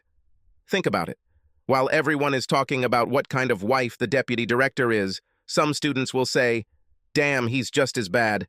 I had sex with him during la la la." Very soon, no one will have a job anymore. But, Jim, she doesn't want a divorce, Harriet whined. I do not want either. We have no choice, I said. Your job is to convince her to just let me go or everyone will leave. She will never agree to this. Why can't you just forgive her for once? She asked. Because it makes no sense, I said. We had something magical. She ruined everything. It can't be put back together. Even if we did, it wouldn't be the same. It wouldn't be as strong. It won't be as clean. In fact, it would be just a shadow of what we started with. I'm better off just walking away and hoping that someday, if I'm lucky, I can get closer to what we had with someone else. I just don't think I can look at myself in the mirror every morning if I let someone treat me like that, I said. But she doesn't treat you badly, said Harriet. When did she refuse you? She never refused you sex? You had it as often as you wanted. Hell, none of us refused. In fact, that's how I got into it. Martin just didn't want it from me as much as I needed him. In the case of Gloria, everything is much more complicated. Right. She just needed someone who could do it better. I spat. Suppress your ego, she said. For her, it was never about sex. The way she did it, it looked like she was having a really terrible time, I said sarcastically. Jim, if you fucked some woman and she just lay there like a rock and didn't say anything, you'd want to do it again. Or would you just tell all your friends how terrible she is and move on to someone better? First of all, no matter how sexy she is, I would never have sex with a married woman, and especially an unmarried woman whose husband was supposed to be a man I know and respect. But Jim, a lot of it still has to do with you, she said. How can I be to blame for all this crap? I asked. I never cheated on Gloria. I never even thought about it. I loved her too much. I didn't say it was your fault, she said. I just said that I entrust some of it to you. Harriet, you are talking nonsense. Goodbye, I said. Once again, the conversation took much longer than I expected. As I turned off the phone, there was a sound of keys at the door, and Molly came back into the room. Wow, who are you with? She asked. Just someone who thinks I should talk to Gloria, I replied. And you? She asked. I don't see any point in this, I told her. The marriage is over. Is this the first time she cheated on you? She asked. I don't know how many times they've done this, I said. This may have been going on for years, or at least months. Don't you love her? She asked. Much more than I can describe, I answered. That's why a destroyed version of what we had before would just be a waste of my time. I would always resent her for ruining everything, no matter how hard we tried to improve our relationship.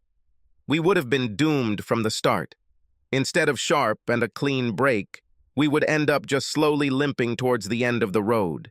Everything will still end in the same place. It will just take longer. There is no point in prolonging the pain. That's why I don't have a boyfriend, she said.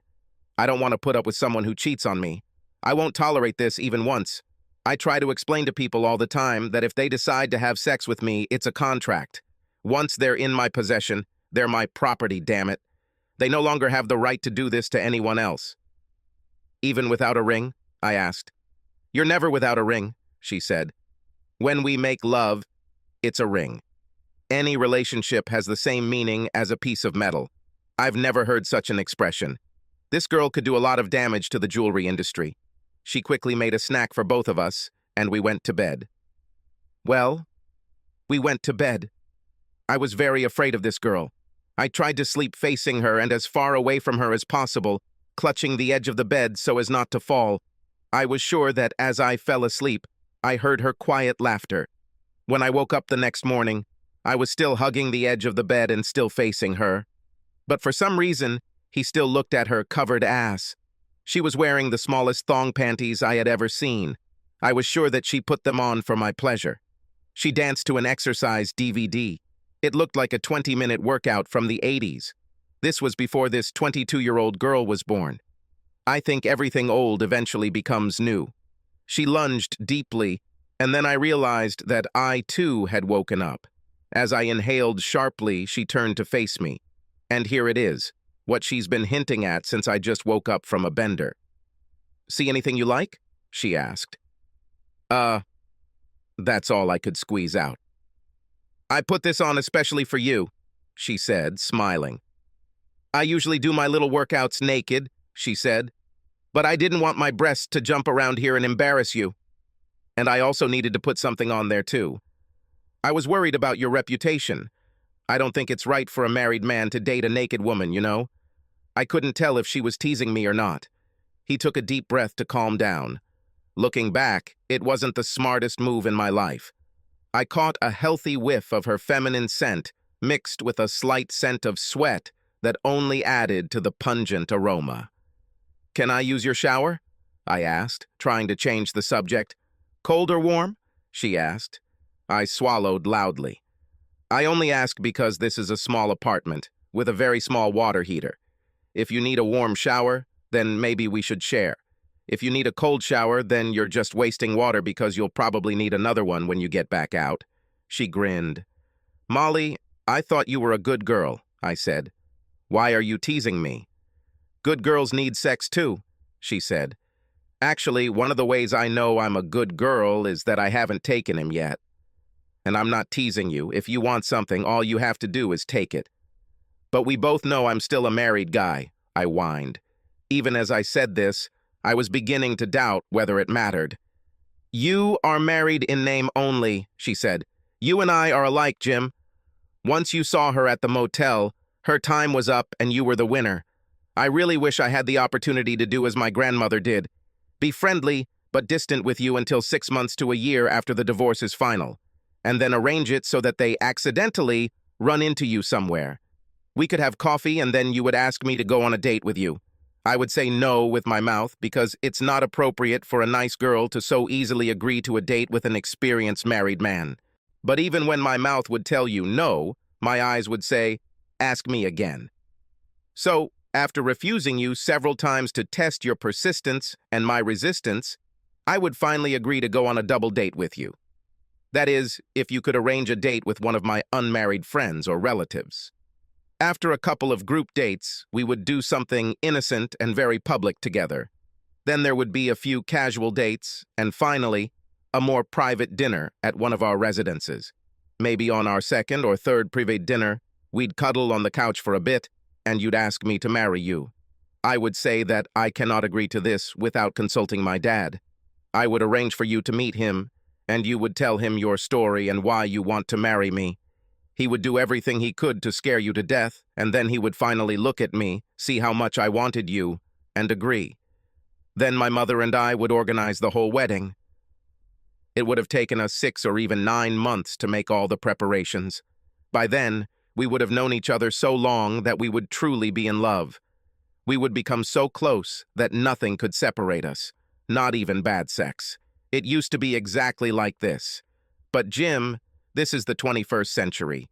If the attraction is strong enough, these days, girls have sex on the first date. My mouth dropped open in shock as she continued. "You're a good guy, Jim. I liked you from the first minute I walked into your gym and asked if I could interview some of your brainless assholes. I was wearing Susie's housewife business suit and had pulled my breasts down to make them appear smaller.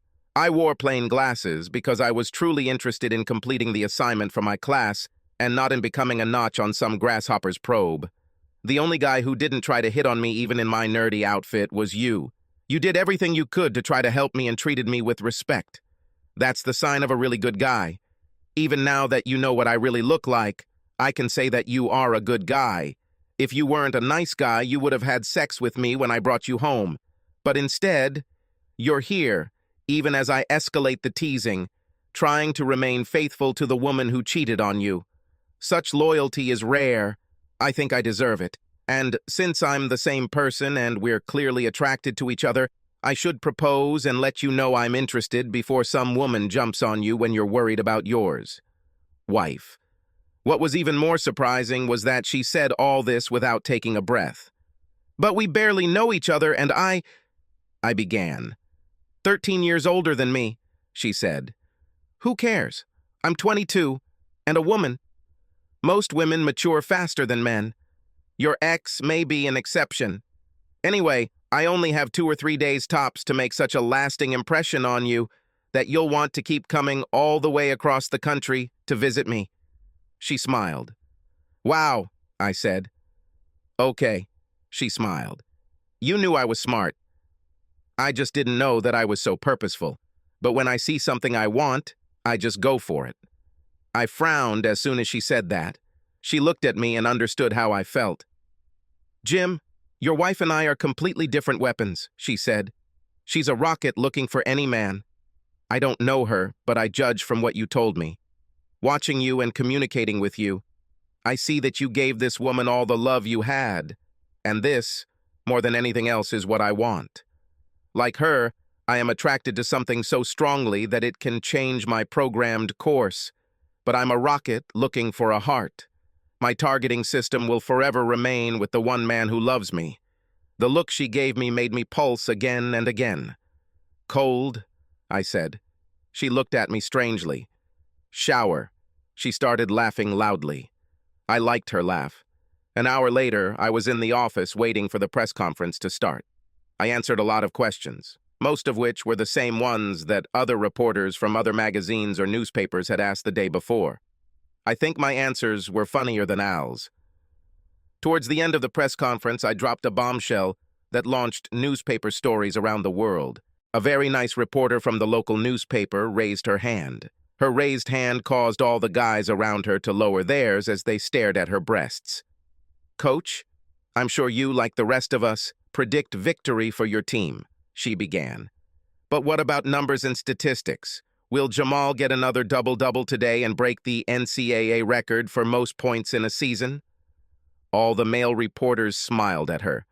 When I started speaking, everyone in the room, including my assistants, looked at me in shock. "Nothing is really certain, Carrie," I said, straining to read her name tag. "Jamal will not start the game, but how many minutes he actually plays will be decided by playing time." There was pandemonium in the room. All the reporters tried to get closer to me and started bombarding me with questions. Jamal, along with other team members, was involved in violating some of the team's rules of conduct. "We are dealing with this within the team. All players may be suspended from the game and have their playing time reduced. We will learn more about this during the game. Thank you." No more questions. I stood up and walked to the door, and the whole crowd of reporters followed me, trying to drag out the interview. Outside the door, I saw Gloria standing near the door I had to go through to get out. I started talking to reporters and actually pretended that I was going to answer a couple of questions. A crowd of people pushed Gloria away from the door and beyond as we walked. They followed me all the way to my car, where I got in and disappeared. I planned to talk to Gloria, but only after I was ready. Until I discovered her cheating, we did everything according to her schedule. It's only fair that everything that comes after this be done my way. I drove around the arena and entered the training room on the other side of the building. I drove instead of just walking through the building for two reasons. The first was that I wanted to have my car handy and close to the door, just in case. And the second was for Gloria to see me leave.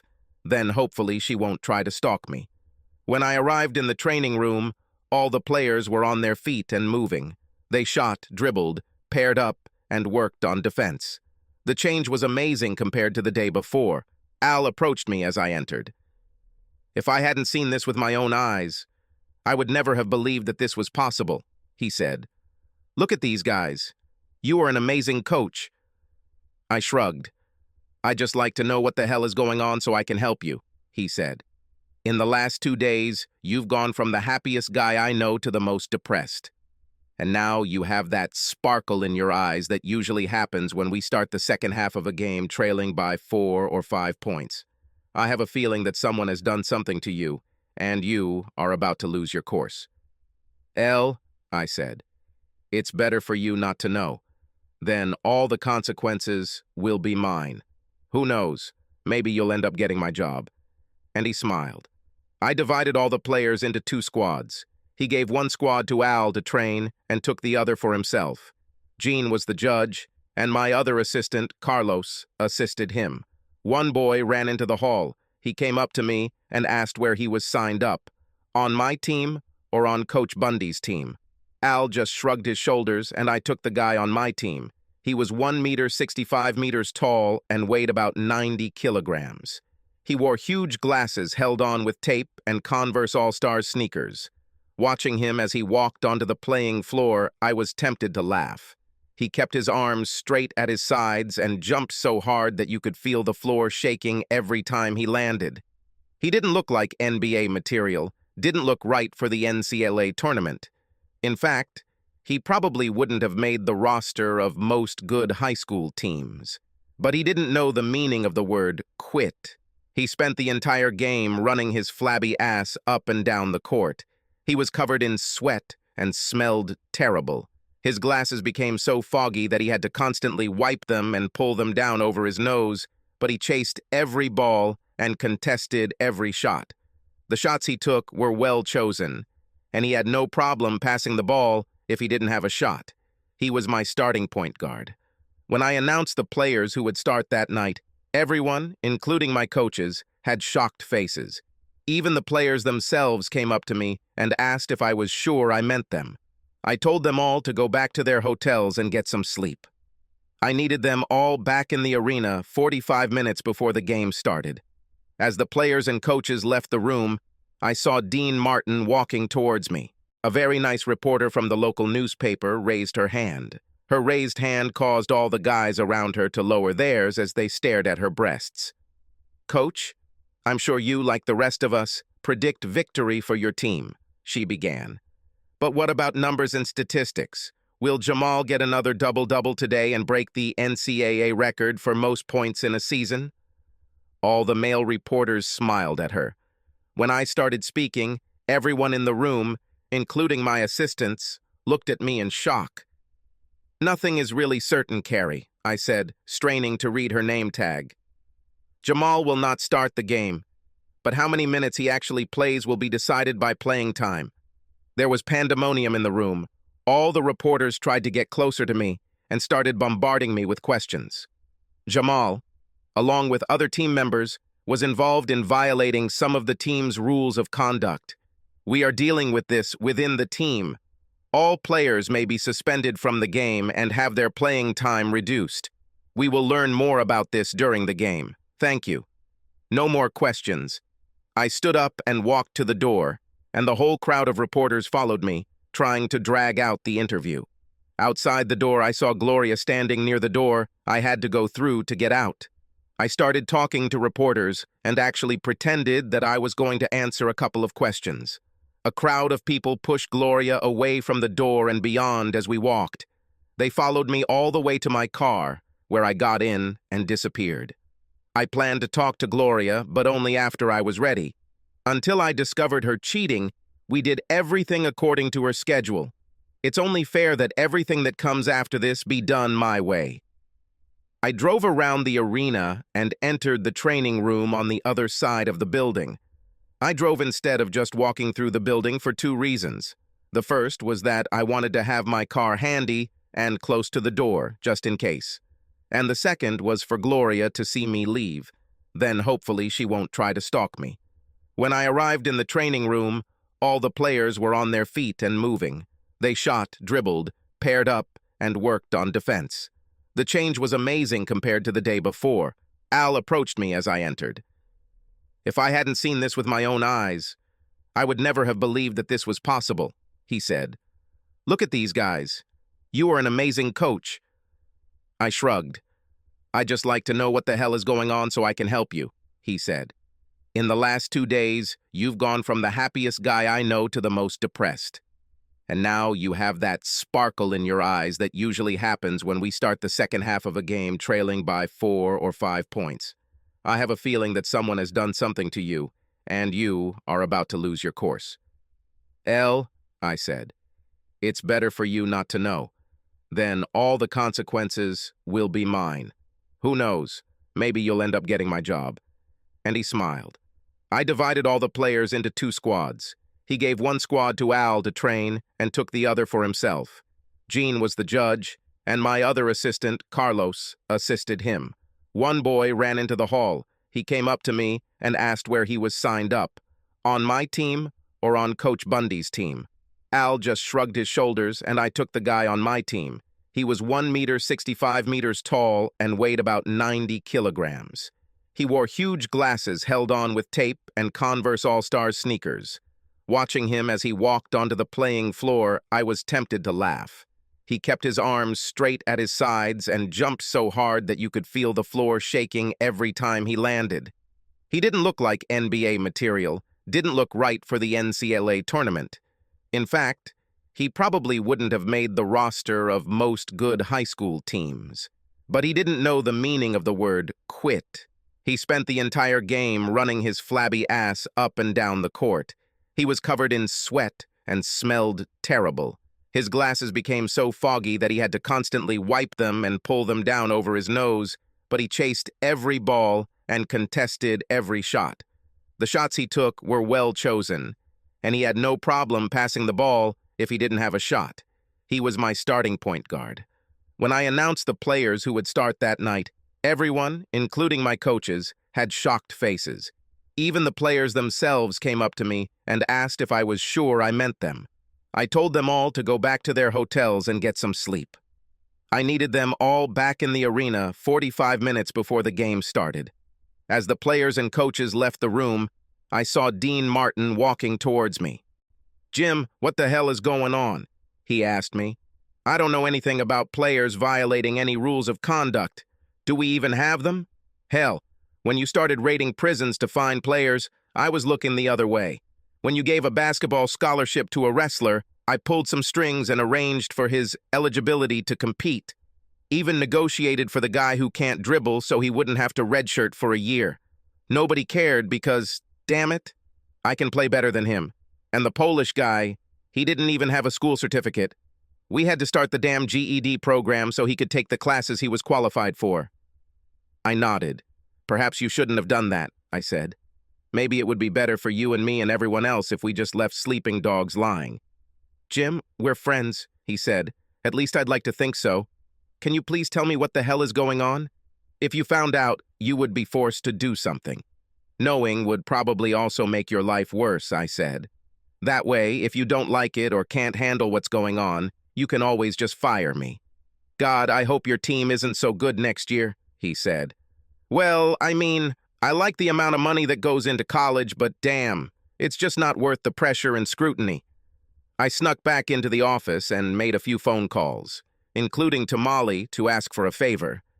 She reminded me of the promise I had made to her and hung up the phone with a laugh, agreeing to do so but telling me that her services might be expensive, although not in monetary terms. I also called my lawyer. Ads were posted and launched. He decided not to fax the papers to me. I agreed with the local bailiff to serve the papers after the game. "Isn't it expensive?" I asked. "Hell no," he said. "I made money from this." "How?" I asked. "Think for yourself, Jim," he said. "What red-blooded American would refuse a ticket to one of the most anticipated games of the NCAA tournament? These guys offered me money for this. I called Gloria. I was just going to leave a voicemail, but as soon as the phone rang, she picked it up. I told her that after the game was over and I did the interview, we could talk. She reminded me that there would be a trophy presentation and celebration, and I told her I would talk to her before all that. It was more important that we talk. She said she loves me and will always love me, and tonight I will see how much." I snorted, and she said that when I heard what she had to say, everything would become clear. Having finished my business and made all the preparations, I headed back to the training room. On the way there, I ran into Jamal. "Coach, can I walk with you?" he asked. "Why not?" I said. "Good luck tonight," he said. "I'm so nervous that I'm glad I'm not playing." "Who said that you don't play?" I asked. "Come on, coach," he said, smiling. "You and I are always honest with each other. At least they were until I ruined everything. I should have told you from the beginning. This is why I deserve to be taken away from the game, even the most important game of my life. What you did for me and everything you taught me is worth so much more. More than anything, I'm sorry that I let you down. But I'm going to fix all this. I hope that after this we can remain friends. I'll need you next year." I was shocked. As Jamal left, he looked back at me. "God," he said. "I'm more nervous now than any game I've ever played in." He smiled and went to where he was going. I didn't know what he had planned, but I couldn't be more proud of this child if it were my own. I went down to the locker room and called all my players who were warming up there from the court. I saw Jamal sitting nervously on the bench. The rest of my starting five were warming up. Most of them were afraid to look in my direction. Jamal nodded at me and continued to cast nervous glances at Jinshu. Suddenly I realized what he was up to, and my heart sank. Like I said, I couldn't be more proud of him if he were my own child. "Who the hell are these guys?" The other judge was kinder. "I heard about the rules being broken," he said, "and I really respect what you do. It is helpful for children to know that breaking rules has consequences." I nodded. Just before I sat down, Dean Martin leaned over the railing and caught my eye. "I know everything," he said angrily. I looked at his wife sitting next to him. She looked scared. She had bruises on her neck, which she tried to hide with a large scarf. She was wearing a lot of makeup, but it couldn't completely hide the dark circles under her eyes. Every time the dean jerked his shoulder, she recoiled from him and said, "I'm sorry." "I don't care what it costs," said the dean. "Burn these bastards."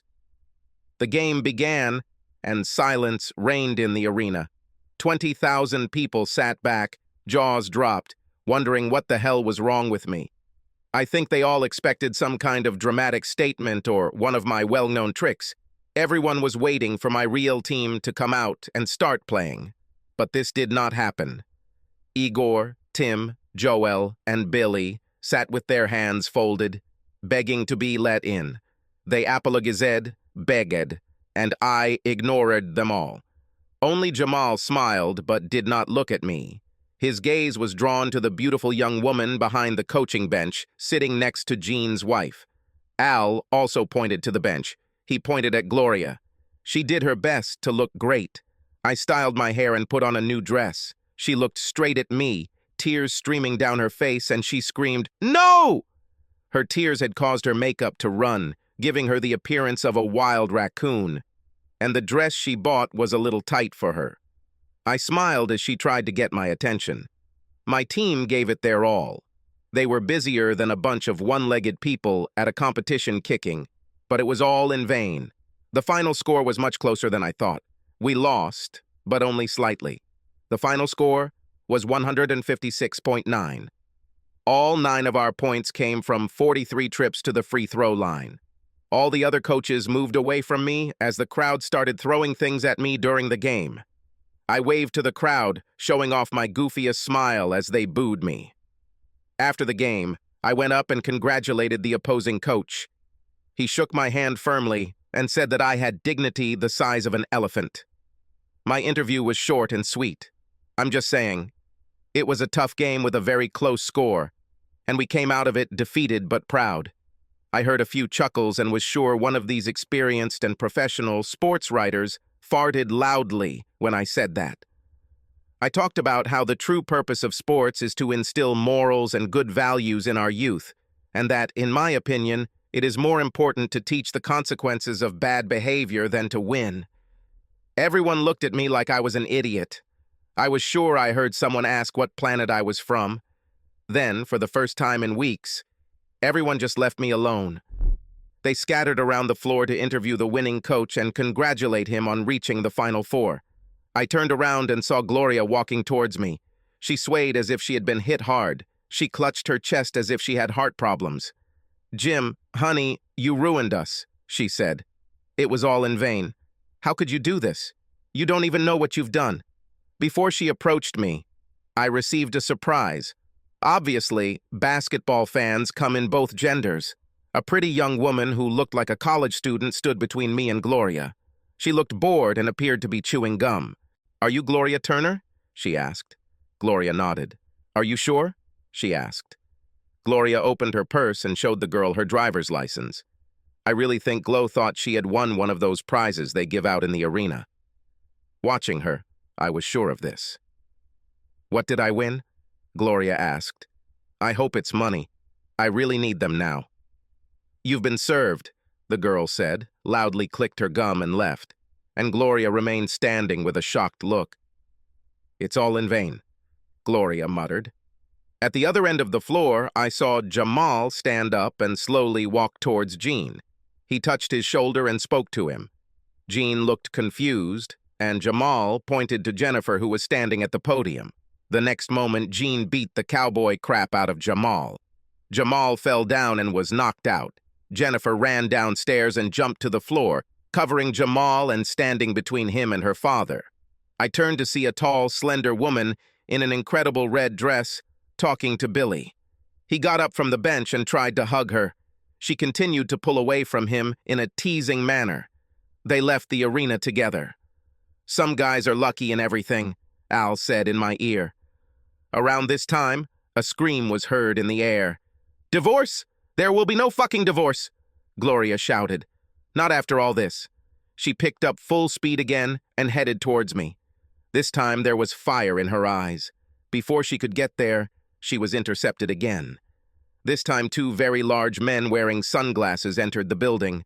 I think I heard one of them tell her that someone named Otto would like to talk to her. "Where is Gloria going?" asked Al. "I think she's going to Otto, whoever it is," I said. As Al and I watched Gloria being led away from us, he looked at me. "She doesn't seem to want to go," he said. I shrugged my shoulders silently. "You may not always want this," I said. "But when you have to go, you have to go." "Why did Jean hit Jamal?" asked Al. Before I could respond, another group of reporters headed our way. "Coach, what will happen next with your team?" asked one of them. "Did you really give up the game to prove to the players that you were right?" asked another. I really needed to get away, so I passed on the answer. "Guys, when the smoke clears, I might get fired. You better talk to the guy who might be the coach next year." I pointed at Al and deftly stepped aside. Al accepted the spotlight like a zebra, accepts peanut butter. He motioned for all the reporters to come closer. "My name is Al Bundy," he began, "and in high school I played football. What does this have to do with the matter?" asked one of the reporters. Al's response was interrupted by a loud, nasal voice. "Ill!" she screamed, turning her little two-letter name into a hoot that Tarzan couldn't handle. As if sensing Al's moment in the spotlight, his wife Peggy appeared, dragging their two young children in tow. "Out of the way, loser," Al's son Bud said, pushing me away from the reporters. Looking at Al's wife, Peggy, squeezed into brightly colored spandex pants that she must have time-traveled from the 80s, she had all the charm of a neon sausage. Even with my own failing marriage, I felt sorry for Al.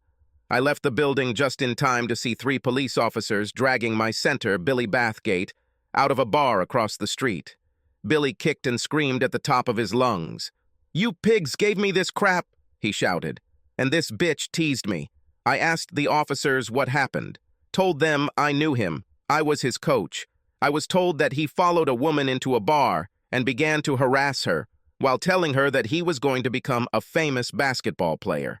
The woman asked him to leave her alone, and the 2 guys tried to get him to stop harassing her. He started fighting with them, and they turned out to be off-duty police officers. While trying to subdue him, they found several small vials of chemicals. Those were labeled as a banned anabolic steroid. 3 ampoules contained too much substance to be used for personal use. The officer looked at me and said sadly, "I'm sorry, coach," he said. "Your luck just won't get any better. I put money on your team, but it looks like you'll lose your center. By the time he gets out of prison on all these charges, he may be eligible for Social Security."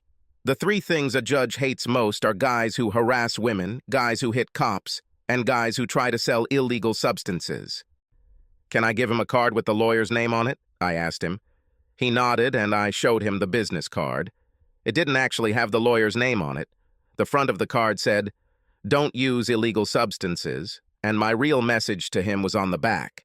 After they put him in the squad car and changed the handcuffs to make him more comfortable, I saw Bill looking at me. He looked at me as if he was begging me to try to help him somehow. To ease his pain, I shouted for him to read the card. He had to struggle to bring the card to his eyes, his hands cuffed. But I saw him reading it as the policeman got into the car. He held out both hands as if he didn't understand. "Coach, I have never used illegal substances," he shouted. "Turn her over," I shouted back. "Read the other side." He turned the card over just as the police car pulled away from the curb. I was jogging next to the car. I got really emotional when I saw the shocked look on his face when he read my message. On the back of the card it was written, "This is what happens when you have someone else's wife. Enjoy your prison." The look of fury that appeared on his face assured me that he would not be too calm during the registration process. If all goes well, they might even have to stun him in the ass. As I walked back to the parking lot, Molly came up to me. "Oh my God, you look beautiful in that dress," I said. "Red is actually your color." "I look like an approachable woman," she said. "But if it turns you on, I'll wear it around the house for you." "See you at the hotel in about an hour," I said. "Why so late?" she asked. "The next one isn't Joel," I told her. "He's the third. Now, Igor. I drove back to the hotel where the guys were staying. After a loss, Igor had a habit of simply returning to the hotel and falling asleep. A few hours later, he would wake up and simply put the loss behind him as if it were a new day. Then he went for a walk and had fun. Today's defeat ended the season, and all the boys were dealing with a double blow. The first blow was how close they were to making the Final Four. Combine that with a successful season next year, and they could all be NBA millionaires. But no one remembers losers, especially the losers who didn't make it all the way.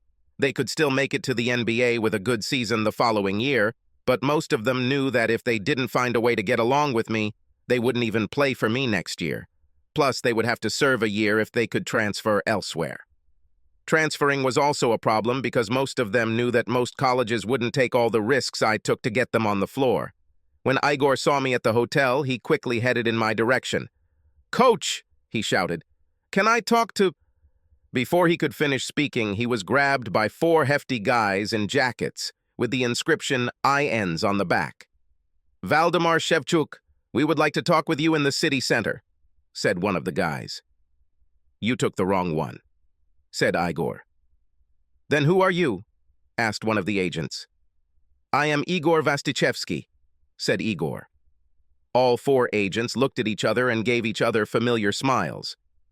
"We're from the Department of Immigration and Naturalization, bastard," one of the men spat. "We know who you are. We saw your fucking file. For most of your crimes, you should be roasted. How the hell can you live in harmony with yourself?" Unable to bear it any longer, he jumped up and slapped Igor in the face as hard as he could.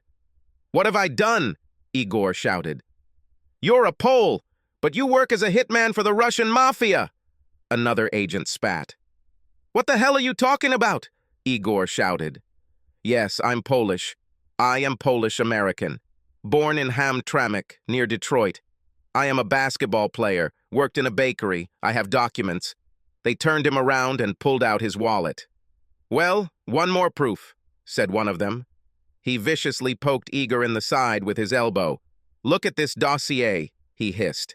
He took out a printout of the Interpol dossier. The dossier showed an identikit of Igor. The dossier listed the name of Valdemar Shevchuk. There was a long list of crimes for which he was suspected. Igor Vastichevsky was also on the list of his pseudonyms. "Well, Igor Vatusi," the agent hissed. "What can you say?" "Look, you're lucky we're immigration," he said. "Our job is not to stalk you. We'll just fly your ass back to Poland on the first available plane. You're flying out tonight. Now get your ass up, or we'll have to get tough." "I need a lawyer," Igor shouted. "You can't do this to me." "I demand that they call me now." "You are not an American citizen," one of the agents said. "They won't call you murderer. The only thing you'll get is your ass on a plane to Poland."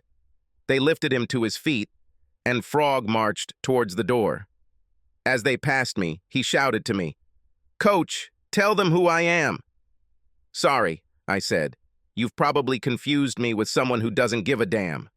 In any case, I am not a coach. I am a priest. My name is Payback. Rev FN Payback. I'm here working on my sermon for this Sunday. Want to listen? It talks about the consequences of carousing with married women. This is a very bad sin. You go straight to Poland and then to hell." "Thank you, Father," one of the agents said quickly. He didn't pay any attention to what I said. "So, you don't know this guy?" he asked. "Hell no," I said. "None of us really know anyone. Sometimes we feel like we know people. We trust them, and they just stick a knife in our fucking back. In any case, I don't know anyone in Poland." As they dragged Igor away, kicking and screaming, I heard one of the agents say, "For a preacher, this guy swears a lot." Just at this time, I received a call on my mobile phone. I looked at the screen. It was the police department.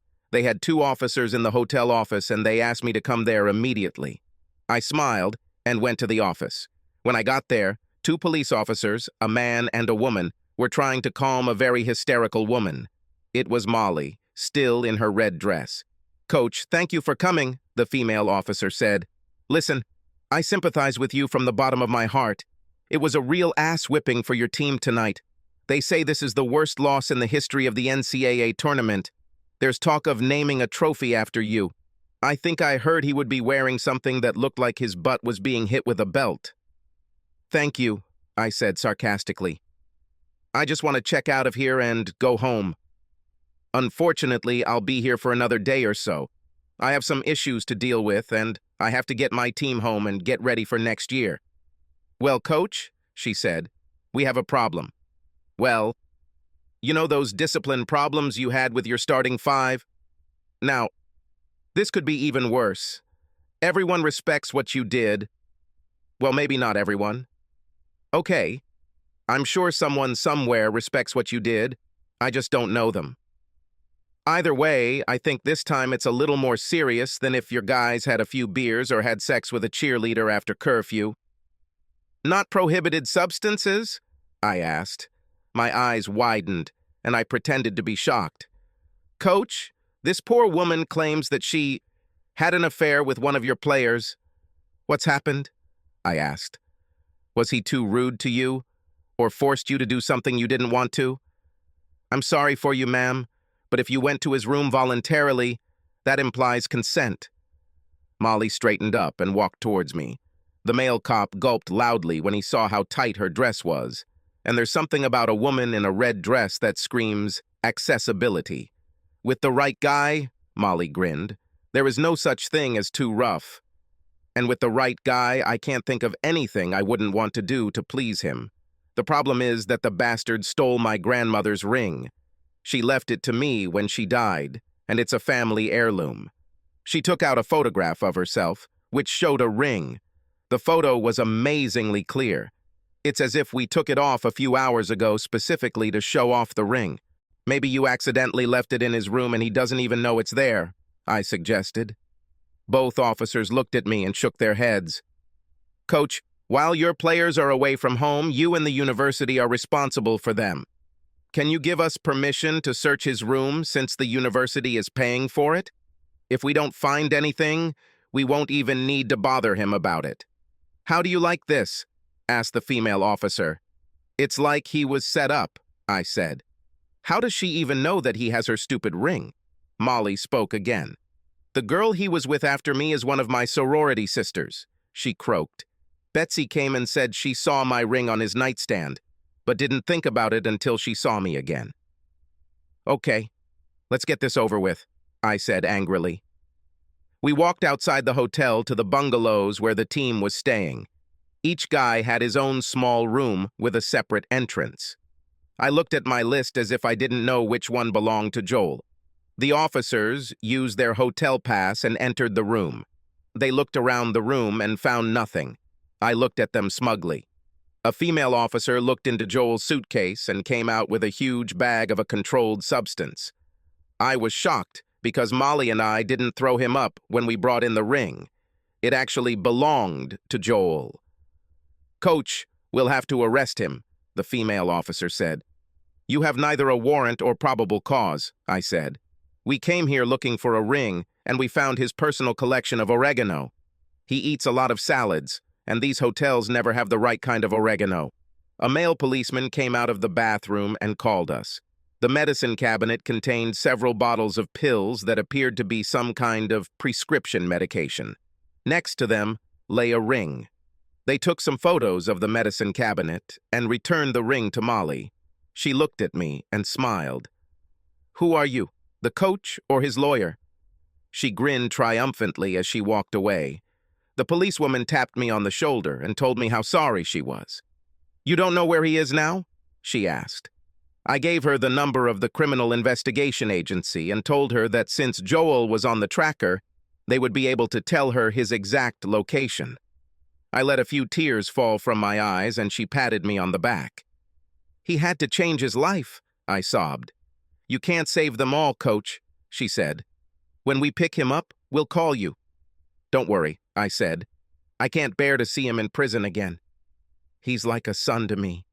I walked away without raising my head and trying not to laugh. Timmy Turner was completely different. Timmy, other than having sex with my wife, was clean as a glass. And to tell you the truth, I wasn't sure Timmy did it, but he was there. And Jamal led me to believe that, with the exception of him, they all did it at one time or another.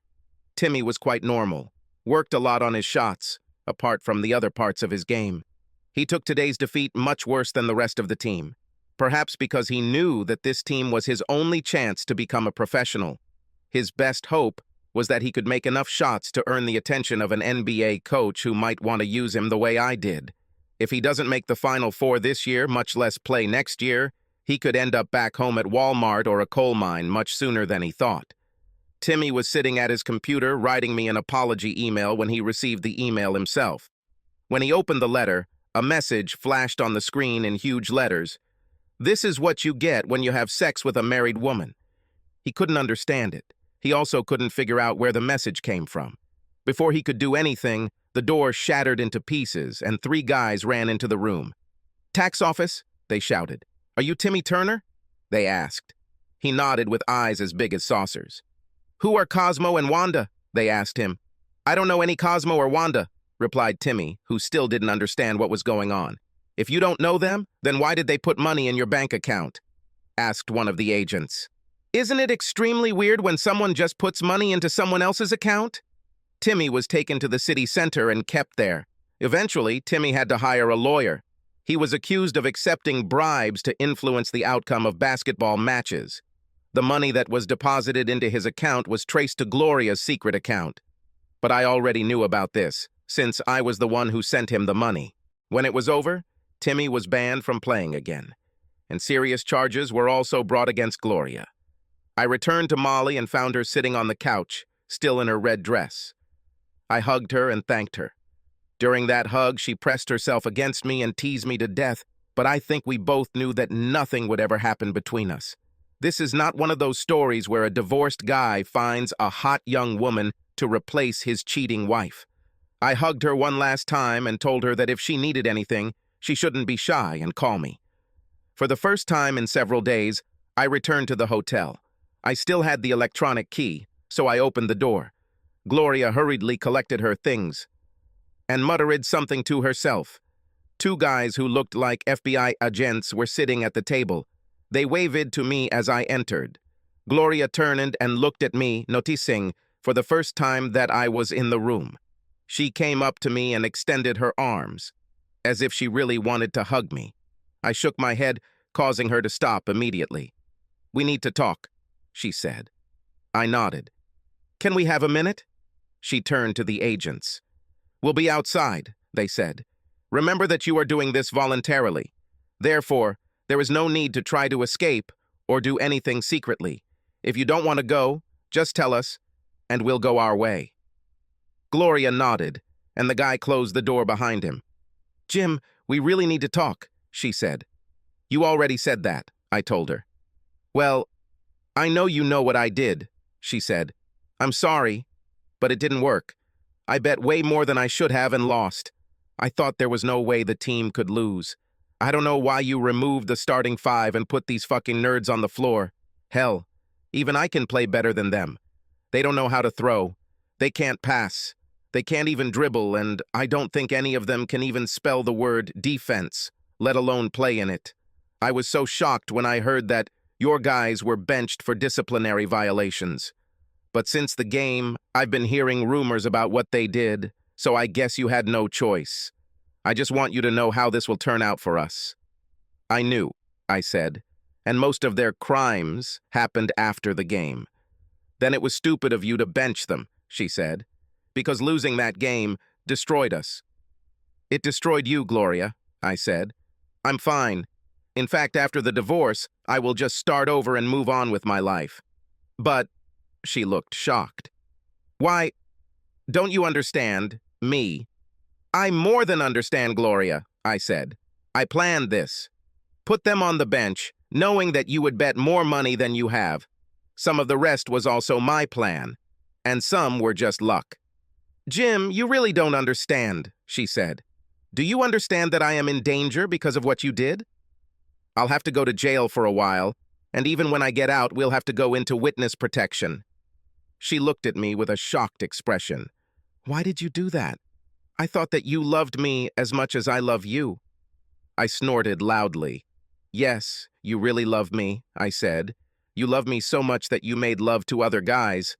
She just looked at me strangely. You're joking, right? You did all this because you were jealous that I was with some of your stupid players.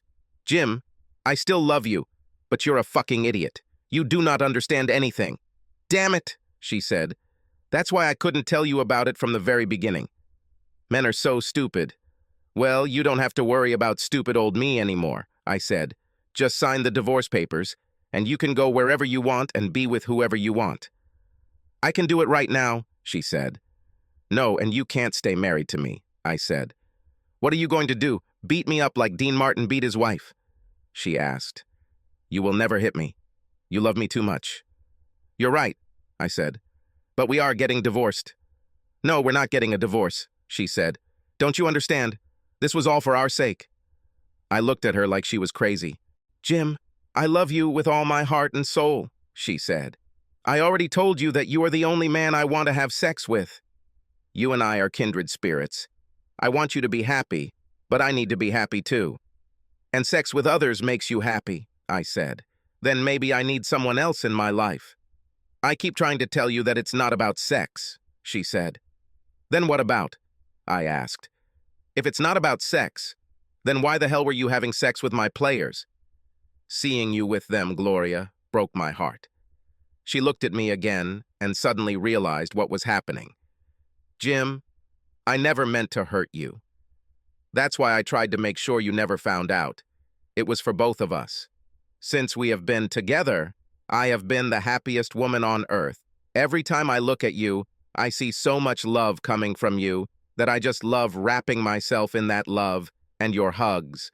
She actually smiled at me, and there was a radiance about her that I only saw when we were lying in bed together after making love.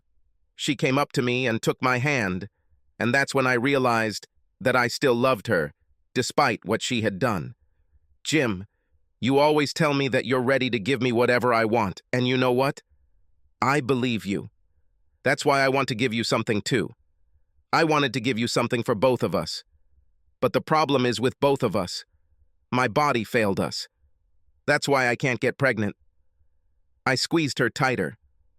But Jim, as much as you love your job, coaching at a small college didn't work out either.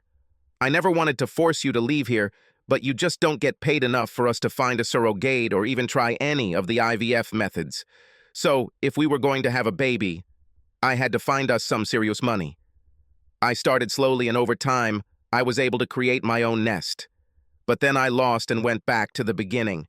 Millie and Harriet explained to me that most men perform better with a little stimulation. They were already doing this with a lot of athletes on campus, but if I want it to work, I have to participate too. At first, I thought I couldn't do this.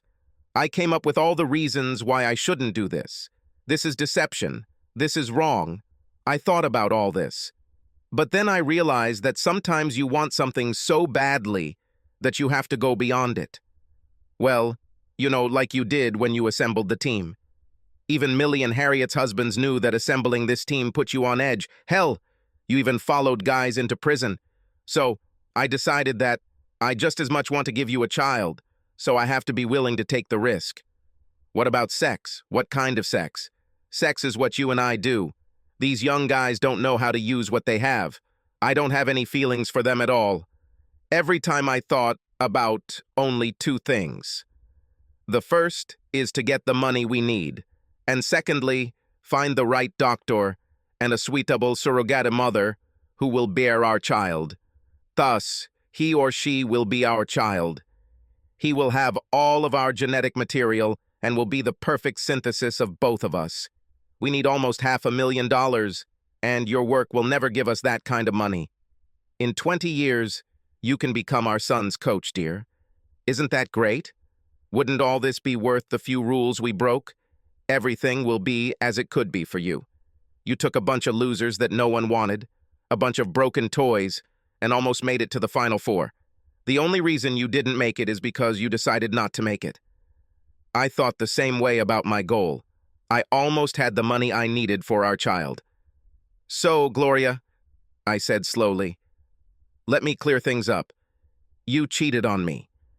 broke our marriage vows, and had sex with several other men just to get enough money for a child we never talked about. You took something special between us and gave it to other men for something that I'm not even sure I want. Jim, don't look at it like that, she said sadly. You're trying to make it look like it's cheap and nasty. Because it is, I said. Maybe I really made a mistake, she said. I guess I never looked at it from the other side. I never thought about a child. How do we fix this? Maybe it's not worth it, I said.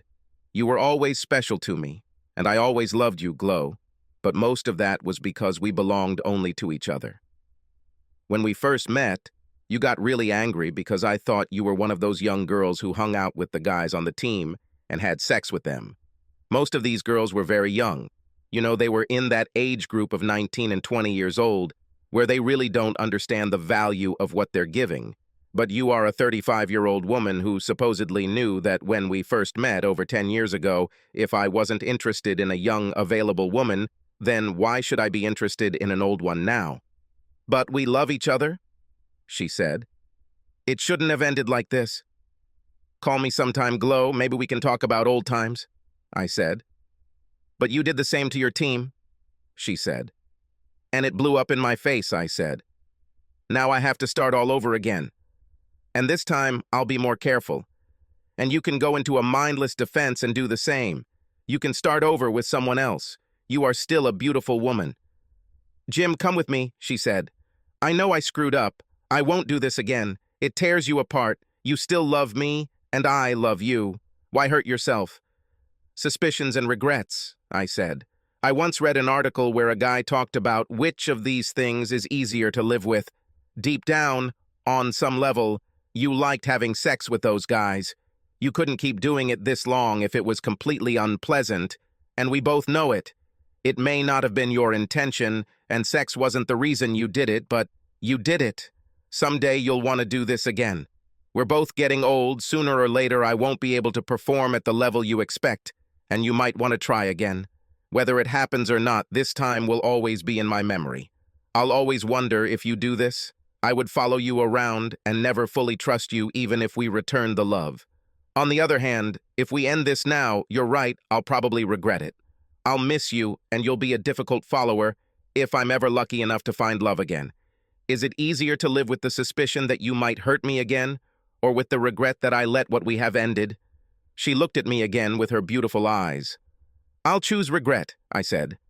I left her for the last time just as the agents outside opened the door and told her they had to leave. She signed the divorce papers for me, and the divorce went miraculously quickly. I think the DOJ can work very quickly when their star witness to corruption in college sports needs a divorce to get into the witness protection program.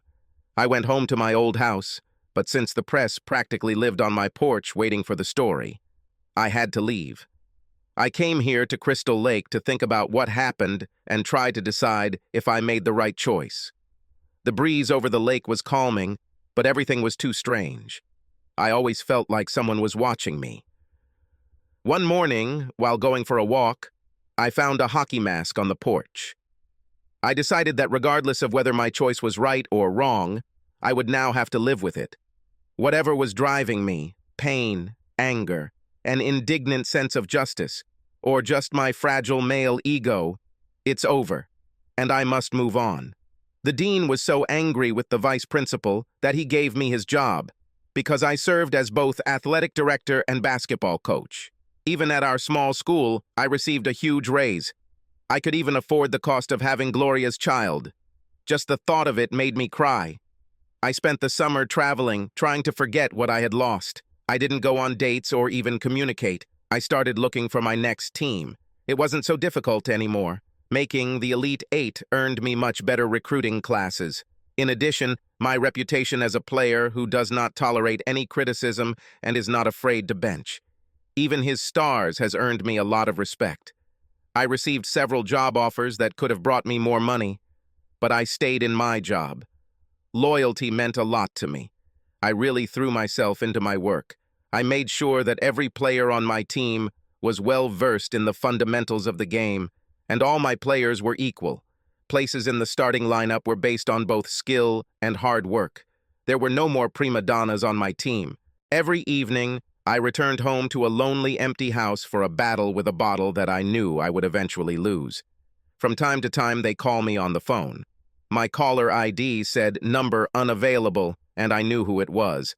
This is Gloria, and she was just as lonely as I was. Maybe once a month or so she was allowed to call me, but only so that she could hear my voice. As the months passed, I realized that the pain of what she had done had subsided, and I was faced with the reality that I would have to wander around an empty house for the rest of my life. I thought about calling the FBI or someone else and trying to get her back. I was sure that if I talked to her the next time she called and didn't say anything, she could arrange for me to end up in the witness program, too.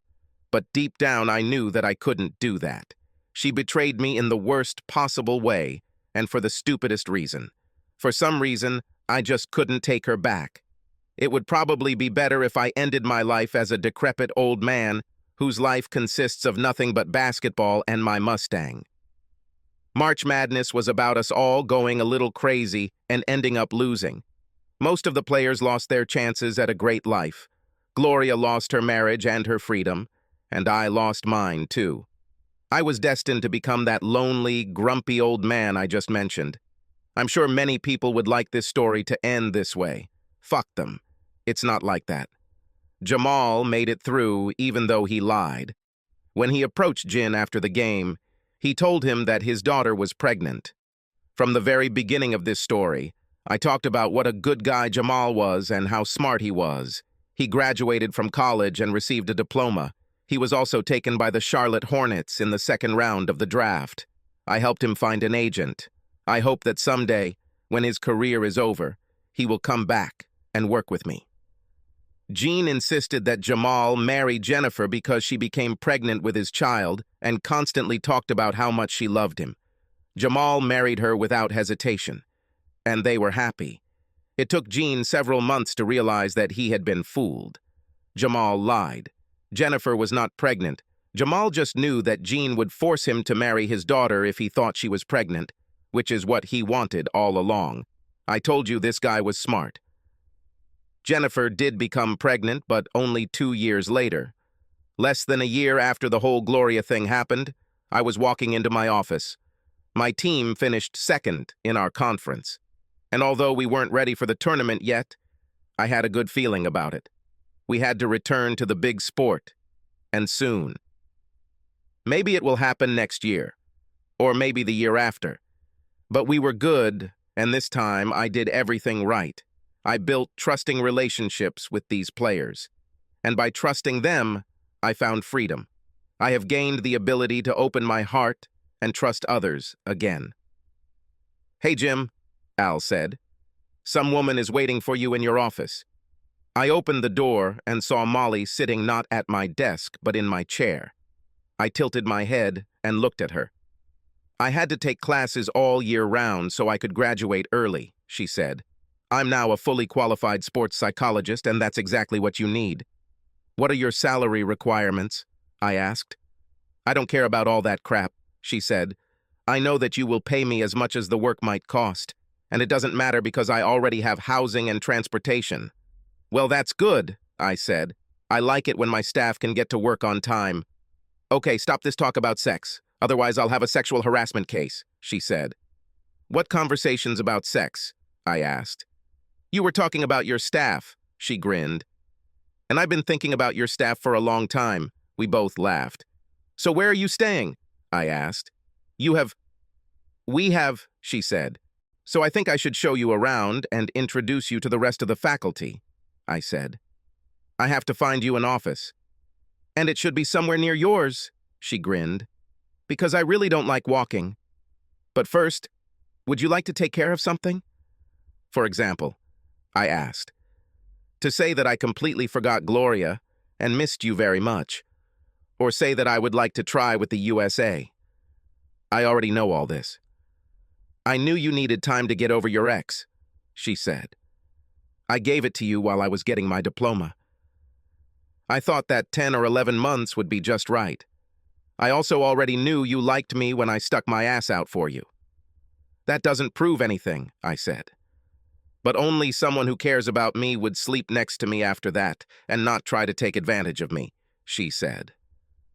So what do I need to take care of? I asked. About your promise, she said. Lock the door, Jim. This will probably take some time. Well, what can I say? A promise is a promise. Subscribe to our channel so that your second chaff doesn't cheat on you, and go ahead and listen to the next story, because this story is nothing compared to the next one. If you're under 18, don't even think about listening to the next one.